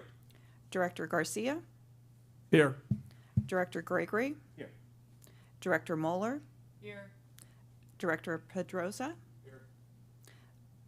Director Ramos? Here. And Vice Chair Gallagher. Here. All right, please join me in saying the Pledge of Allegiance. I pledge allegiance to the flag of the United States of America and to the republic for which it stands, one nation, under God, indivisible, with liberty and justice for all. All right, thank you. We are on to approval of minutes, 3A. Can I have a motion to approve minutes from May 14th, 2024? Do I have any public comment on the minutes? No? Okay. I'll ask for a motion then. Move to approve, Garcia. Second, Cottrell. All right, we have Garcia first, Cottrell second. All those in favor, please say aye. Aye. Any opposed? All right, great, thank you. We will move on to public comment. Is there anyone in the audience who would like to make any public comment on anything not on today's agenda? Okay, anything on the phone? All right, great, thank you. We will move to our public hearing, 9A, fiscal year 2024-25, Napa County Flood Control and Water Conservation District budgets. So we're going to go ahead and open the public hearing and hear from staff. Good afternoon, Rick Thomas, our district manager, and I'm Sarah Geis, district analyst. so yes, we're here. This is the first hearing of the 24-25 budgets for the district. And you've opened the public hearing, so we'll just present, sort of outline how the budgets, oh, there's the money lady now. Okay, shh. No, we'll just outline how the budgets are organized. So the district has, go here. The district's budgets are organized along two funds. And one fund, the 8,000 fund, has several divisions that I'll go through, and then Fund 8010, which is the Oakville to Oak Knoll CFD, so that's a separate fund. In terms of the 8,000 fund, the district has, the divisions are the Watershed Projects Division, Countywide Watershed Management, NPDS Stormwater Management, Rutherford Maintenance, and the Oakville to Oak Knoll Maintenance. This is where the expenses for that CFD are actually captured, and then the other fund is where the revenue comes in. So that's separated that way. And then also in the 8,000 division is the Flood Control Project. And the Flood Control Project has two subdivisions: the Flood Control Project itself, the construction of it, and then the maintenance thereof. And then also another subdivision is water contracts, water supply contracts, which has two main projects. The biggest one is the State Water Project, and then we also have the Berryessa water contracts under that subdivision. And I think that's it. So what we have under our, I'll just read it for the record, our proposed appropriations for the various funds and divisions. So under Fund 8,000 Division 8005, Watershed Projects, $5,523,299 of appropriations. Fund 8,000 Division 8010, or 80,010 it would be. The Flood Control Project, $20,167,692. Fund 8,000 Division 80,011, the This is the flood control project, Measure A, special revenue fund. So that we're proposing appropriations of $24,584,229. And I just wanted to point out that the previous flood control project, 20 million, and this 24 million is not two separate pots of 20 plus million. It's the special revenue fund basically reimburses expenditures in the flood control project fund. Moving on to Fund 8,000, Division 80,012, the flood project maintenance, $645,963 of appropriations. Fund 8,000, Division 80,015, water supply contracts is $12,743,100. And Fund 8010, Division 80,100, the Oakville to Oaknell CFD, $119,950. So we can take any questions you have on the budget. There's, in the staff report, there's a summary of each of the programs, what they do, what we do with the funds, where the revenues come from, and also there was a handout with our accomplishments from this year and goals for next year. So can take questions on any and all of that. All right. Anyone have any questions? All right. I don't think I see any questions. Oh, Supervisor, Director Gregory. Thanks. Given Measure A is done, what are the revenues that show there? They're mostly under the flood control project. It's mostly reimbursement revenue. So under the Fund 8,000, Division 80,010, that's the actual flood control project, the $20,167,000 in appropriations with $20,237,000 in revenues. Most of that is reimbursement from the special revenue fund, which is the line below it, and then also things like state subventions, revenues coming in, and then eventually, I don't think we have any in this year, but the Corps reimbursing us for the federal construction costs that we'll be expending out of this, but not in this coming fiscal year. It'll probably be the next fiscal year. Okay, thank you. That's helpful. Yeah. Okay. All right. I don't think we have any other questions. Okay. Thank you. Okay. Do we have any public comment on the budget? Nothing on the phone. All right. I will bring it back to the commission, the district, to see if we have a motion. So moved. And this is to continue the hearing for consideration to June 18th for adoption. So it's a continuance. Got Okay, it. yes. Thank you, Director Cottrell. Second by Director Gregory. All those in favor, please say aye. Aye. Oppose? Alrighty. Do we have a district manager's or engineer report? Not today, unless anyone has any questions on anything, but we were going to keep most of this to the budget today. Okay. Yeah. All right, great. Thank you. Do we have any directors' reports or announcements? All right. Moving right along here. Okay. Any future agenda items? All right. Then we will go ahead and adjourn, and we will see you Tuesday, June 18th at 9 a.m. Thank you.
Chair Robretti.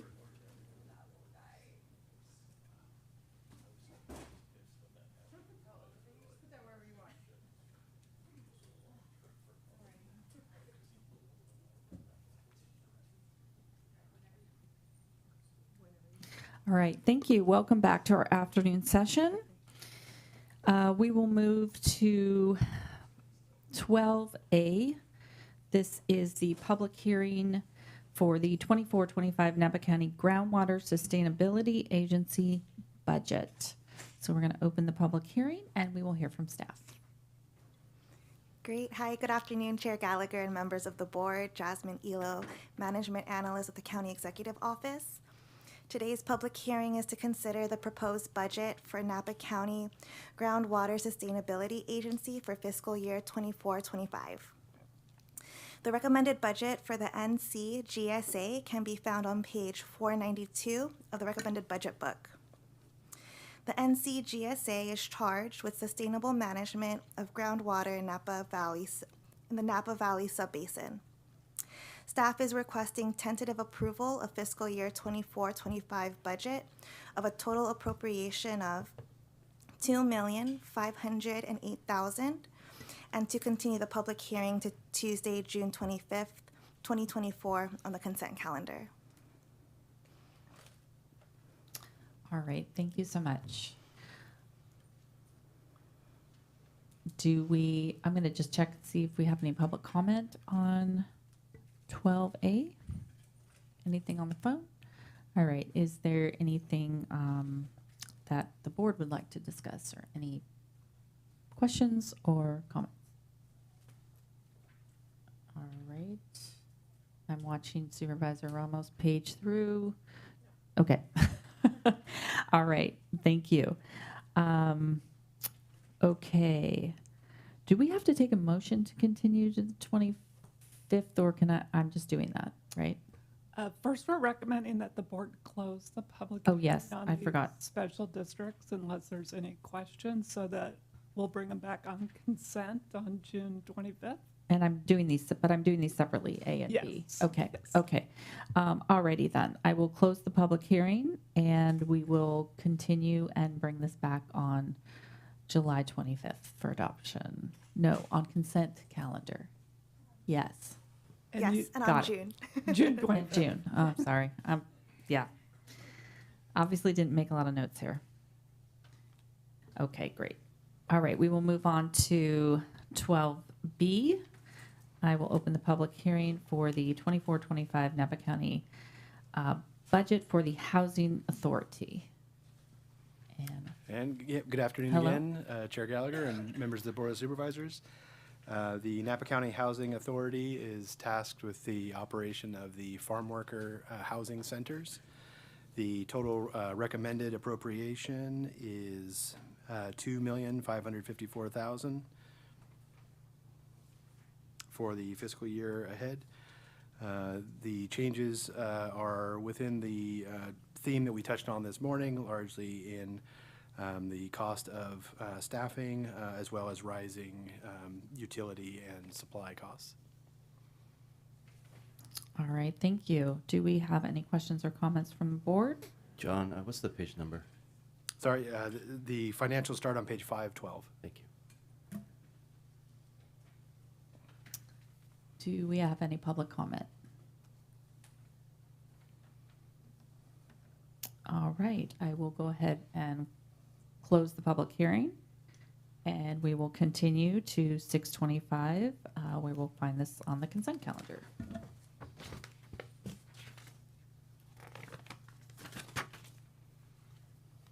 All right, we are at C.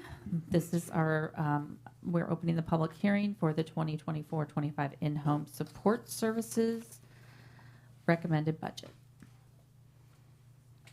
And this one Go ahead. is with me again. I'll tackle this one. The In-Home Support Services Public Authority of Napa County is charged with maintaining the registry of providers for the in-home support services roster. The proposed budget is $1,405,000, and significant changes here I want to touch on the significant increase in rates that we approved for the providers. However, the cost of those providers is maintained within the Health and Human Services primary budget in Fund 2000, not in the Public Authority. The Public Authority has largely the cost of benefits for the provider staff. Okay, thank you. Do I have any comments, questions from the board? All righty, do we have any public comment? All right, we're going to close the hearing and we will continue to 6:25 on consent. D, that this is the public hearing for the 2024-25 Lake Berryessa Resort Improvement District budget. Hi, today's public hearing is to consider testimony on the automatic annual 4% increase to the T1 special tax, and to consider the proposed budget for Lake Berryessa Resort Improvement District for fiscal year 24-25, as well as to accept the district engineer's report.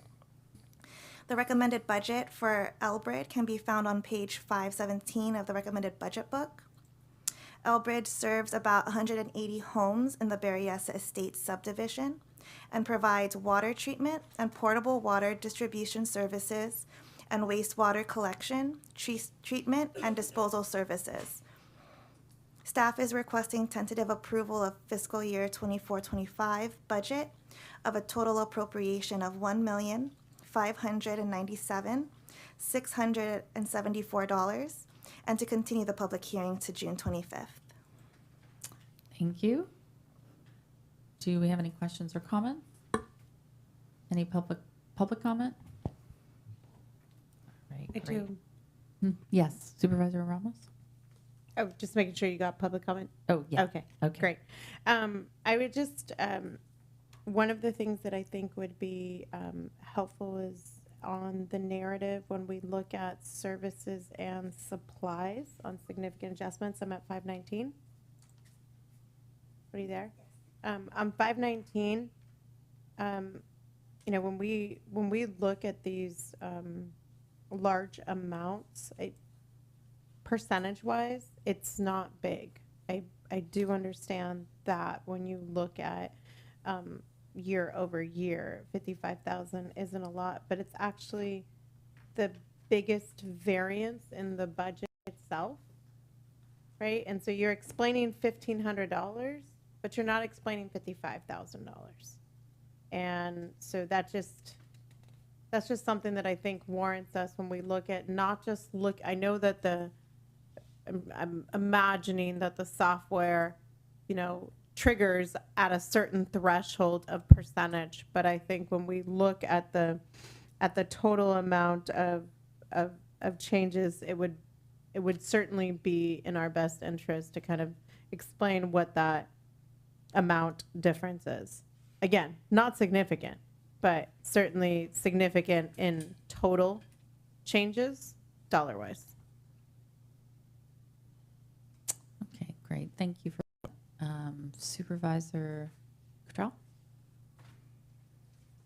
Thank you. I am wondering if you can help me understand more on the use of fund balance on page 518, the debt service, where just kind of help me understand what has changed there between 22, 23, and 24. I see the negative 104,000 in 22, 23, 43,000 in 23, 24, and then the 1.5 this year. So was that taking on a new debt, or what's that change between the years? Thank you, Supervisor Cottrell. We do have the district engineer, Christopher Silk, here with us, who might be better to explain the debt service variances. Would you like to come up, Chris? Sure. Thank you.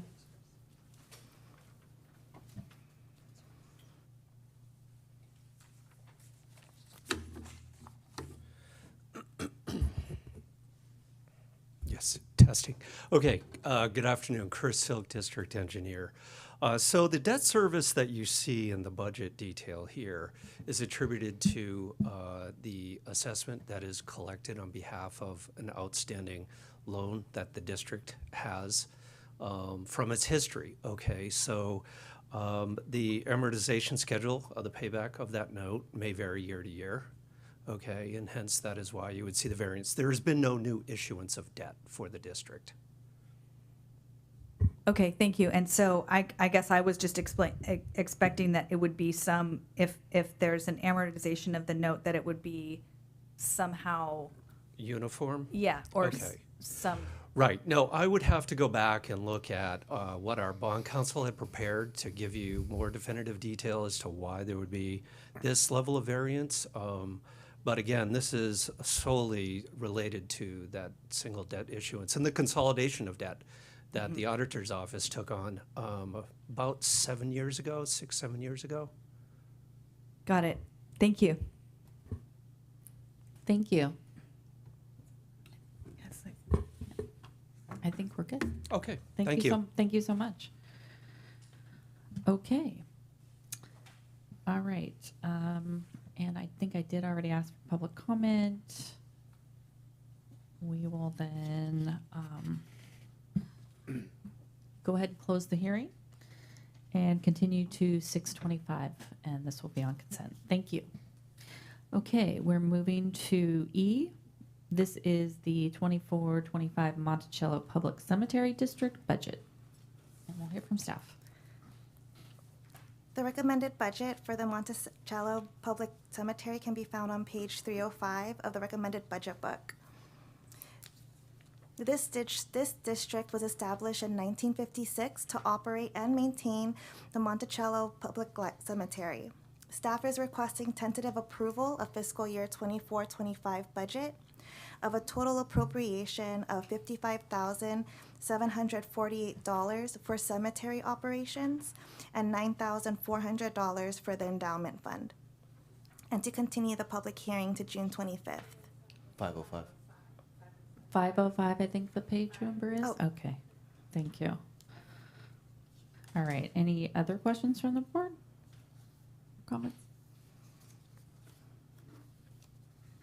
Okay. All right, any public comment? Any other discussion items? All right, we will close the public hearing and we will continue this to June 25th on consent. All right, we will move on now to opening the public hearing for 24-25 Napa Berryessa Resort Improvement District budget. Staff. The recommended budget for the Napa Berryessa Resort Improvement District can be found on page 525 of the recommended budget book. Napa Berryessa Resort Improvement District serves about 245 homes in the Berryessa Highlands and Oak Ridge Estates subdivisions, and provides water treatment and portable water distribution services and wastewater collection, treatment, and disposal services. Staff is requesting tentative approval of fiscal year 24-25 budget of a total appropriation of $2,854,799, and to continue the public hearing to June 25th. All right, thank you. Anyone have any questions? Supervisor Ramos? Thank you. On this one, I would say just same thing as Elbred. This one is a little different in that the appropriations for operations is going down significantly. And so an explanation as to why that is would, I think, be incredibly helpful, especially for this district. Given what our next moves are financially for Enbridge, a better picture, I think, would definitely help us.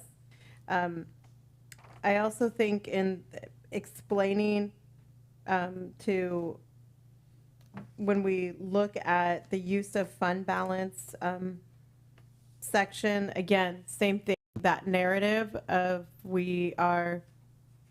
we're not in the financial place we need to be in this district.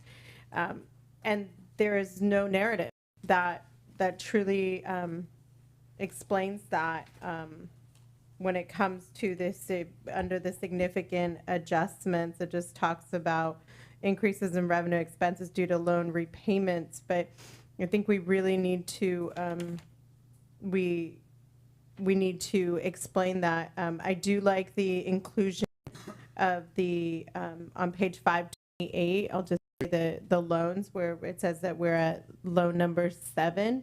But I do think it would be helpful. I don't know of any other place other than when an agenda item comes up asking for more money for this district where we can lay out what is the amount of loan 1 and its date of issuance, loan 2 and its date of issuance. I would just, as a suggestion, at least for me, it'd be super helpful if it were here. Knowing that we have 7 loans, I think we really need to paint the picture, the financial picture, which is not a great one here for Enbridge. And this is a really good place to put it because it does in fact show the contributions that this district board has, these district directors, there we go, district directors have made into making sure that Enbridge is financially balanced, although not solvent. So I would highly recommend an additional narrative in there that does clearly lay out those 7 loans. Yeah, that's a good suggestion. Okay, do we have any public comment? Okay, great. We will go ahead and close the public hearing and continue this to 6:25 on consent. We will now move on to opening the public hearing for the 24-25 Silverado Community Service District budget. And staff, please report.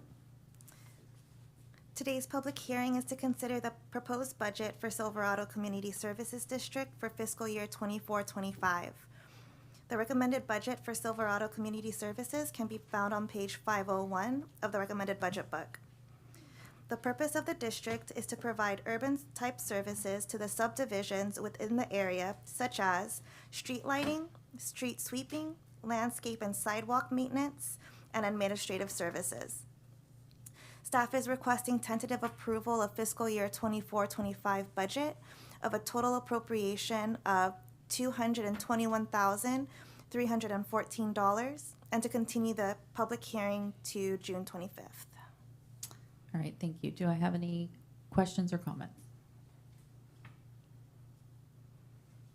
Do I have any public comment?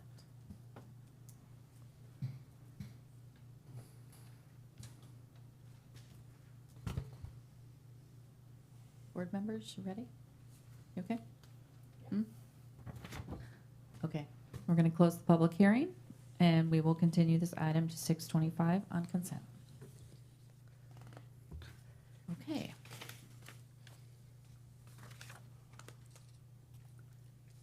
All right, we are now going to 13C, and we will open the public hearing for 24-25 Napa Valley Tourism Improvement District budget. Ms. Craig? Yes, good afternoon. On page 500 of your budget document, you will find the fiscal year 2024-25 Napa Valley Tourism Improvement District. This is to reflect the pass-through of the district of the revenues and expenditures at or appropriations approximating $8.5 million. All right. Thank you. You're welcome. And do we have any questions from the board? Do we have any public comment? All right, we are going to close the public hearing then, and we will continue to June 25th. Is this on consent also? Yes, right, okay, on consent, thank you. All right, we will move now to D and open the public hearing for County Service Area number 4, known as CSA number 4, Farm Worker Housing Assessment District budget. Thank you. Back to me on this one. The county service area budget begins on financials on page 499. The county service area number 4 is tasked with the collection of a special property tax assessment And with the assessment is then passed through for the operations of the farm worker centers as part of the Napa County Housing Authority. The proposed budget is $665,000, and this does include the recently adopted increase to the per acre collection on that assessment. All right, great. Thank you so much. Any questions? Yes, Supervisor Ramos. Thank you. I did want to ask, when we look at the variance between the 23-24 adopted to the 23-24 actual, just given the size of this fund, that's a relatively large variance between the actual and the adopted from last year. Is there a reason for that we could, maybe, I'm sure Ms. Palmer could tell me? Defer to the department on that one. Okay, Ms. great. Palmer could tell us what that reason would be. Just, as I look at this, yes, it's not a large variance from the adopted of last year, but the actual is larger. So could you explain that? The actual, sorry, I'm wanting to make sure I'm answering the adopted and the actual from last year versus the actual from last year and the adopted from this year is what I saw as different. So I'm looking at, when I look at the total appropriations on page 499, the adopted is 596,000, and the estimated actuals are coming in at 709,000, and our recommended is going down on page 499. So we've had some swing in there, and I'm trying to understand why. The other, yeah. It's just, so the difference is in how much in CSA4 we actually need, like what the gap truly is between year to year. The revenues are fairly fixed by lodger revenues Sure. and what we get in from the state.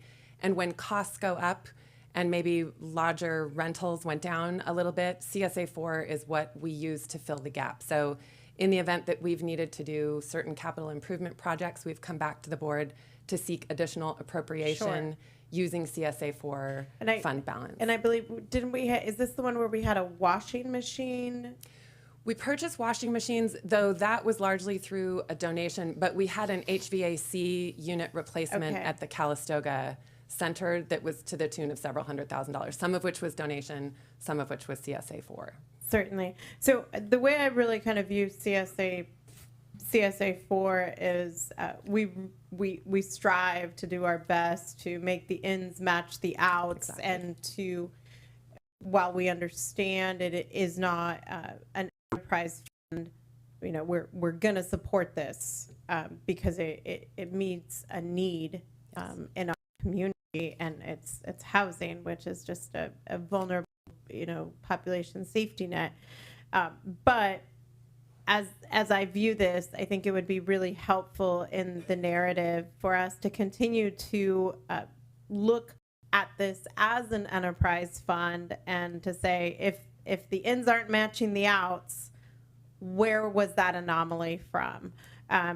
Certainly we are going to support it, but when I look at this and I see that the estimated actuals are coming in, that obviously means there was something. There was a purchase, there was something broke, something needed replacing, but it's helpful for us to see that and to be able to track that year over year, because as these facilities continue to age, there's going to be more of that. And for us to, instead of just look at it as just other financing uses, to understand what's causing that, I think would be incredibly helpful for us. Absolutely, and I will say, like, we'll get better at doing this budget each year. This new format really allows us to create a bit of an archive and be historians of it, and that's a huge benefit. So yes, we will make that change for next year. And sure. I think also it really does help us in that sense of being able to have CSA4 really promote itself, right? I mean, it's an incredible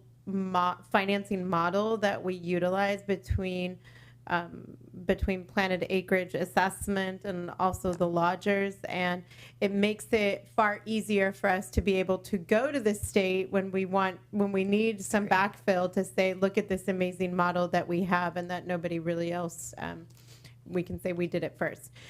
So I think that being able to kind of paint that picture a little bit better and to really, with an eye towards making it look like an enterprise fund, would be incredibly helpful. Thank you. Totally agree. Thank you. Thank you, Director Palmer. Okay, do we have public comment? All right, we'll bring it back and we will close the public hearing and we will continue this to June 25th on consent. All right, we are now moving to, make sure I'm in the right place. Okay. E, we will open the public hearing for fiscal year 24-25 Milliken Sarko Tulake budget and staff. Today's public hearing is to consider the proposed budget for Community Facilities District MST for fiscal year 24-25. The recommended budget for MST can be found on page 506 of the recommended budget book. Staff is requesting tentative approval of fiscal year 24-25 budget of a total appropriation of $575,726 and to continue to June 25th on consent. All right, thank you. Do I have any questions? Supervisor Ramos. Thank you. On the MST, the district itself closed the ability for buying in June last year. Am I correct, Mr. Lederer? In June last year. So when we see this fund balance and knowing that it's a closed system to be able to balance everything out, what is that going to look like going forward? And also so let me stop there. What's that going to look like going forward? Because my understanding is this pause on people joining into the district is in fact to help us balance out these books and figure out the ins and outs. And I see Mr. Porter getting up because he knows where my brain is going.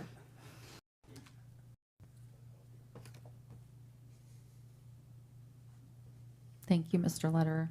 Sure. Jasmine, you didn't want to take that one?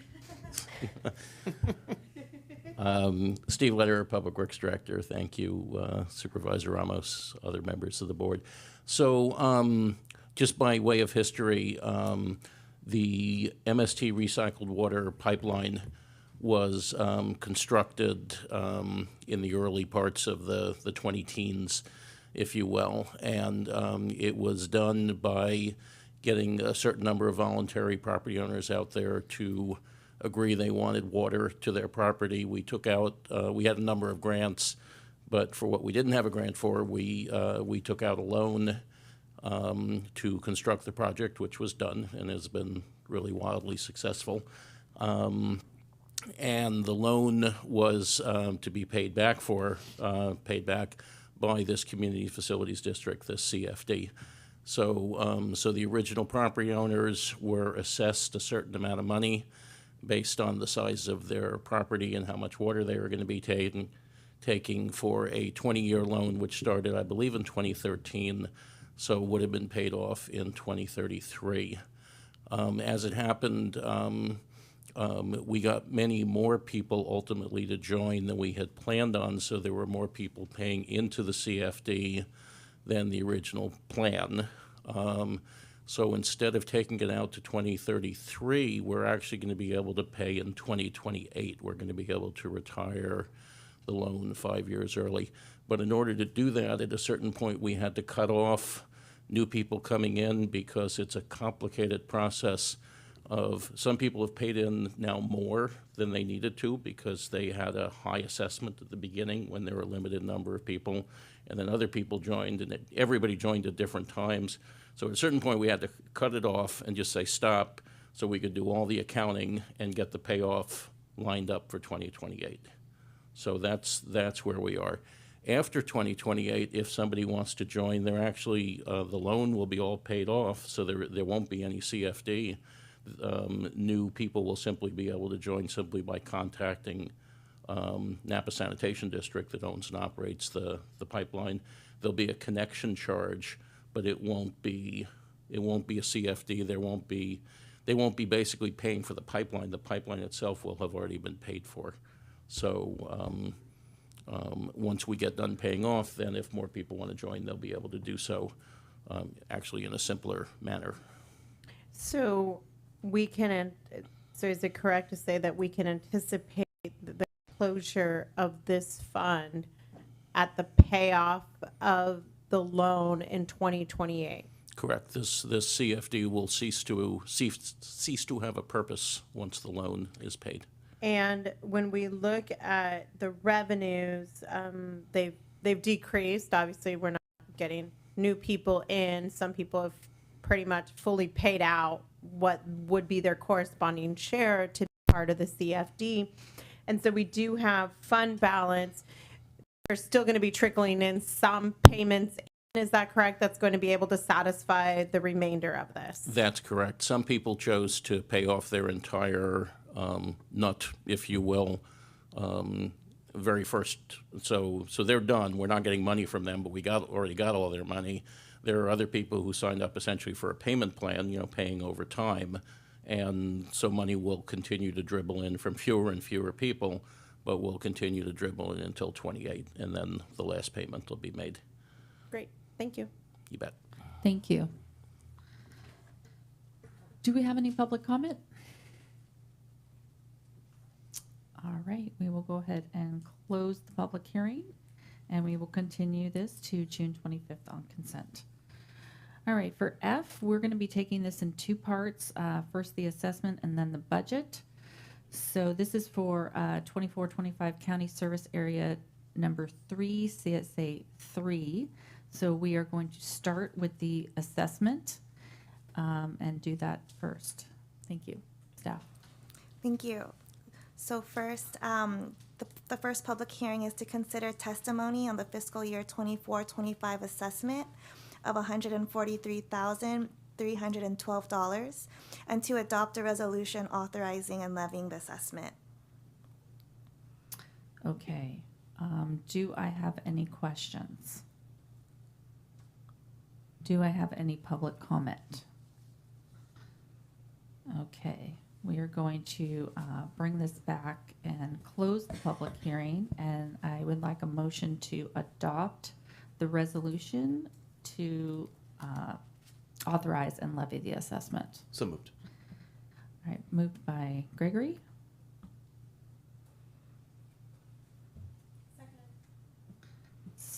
Am I going about this right?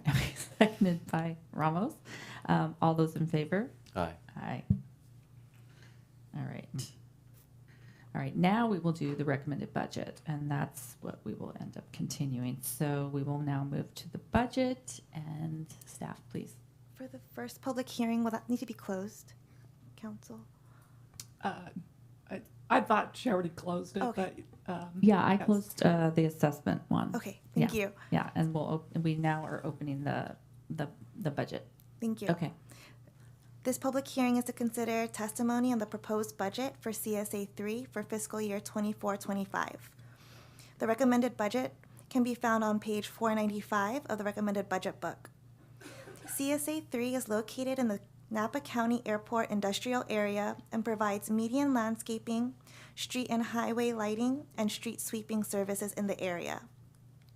Staff is requesting tentative approval of fiscal year 24-25 budget of a total appropriation of $387,650 and to continue to June 25th on the consent calendar. All right, thank you. Do you have any questions? Any public comment?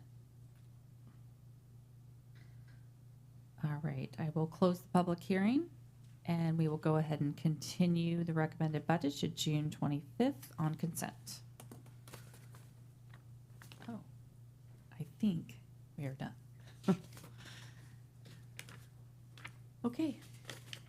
Anything for the good of the order from our CEO? All right. Thank you. All right. I believe we are done for the day. We will adjourn and we will reconvene on Tuesday, June 25th, 2024 at 9 a.m. Thank you.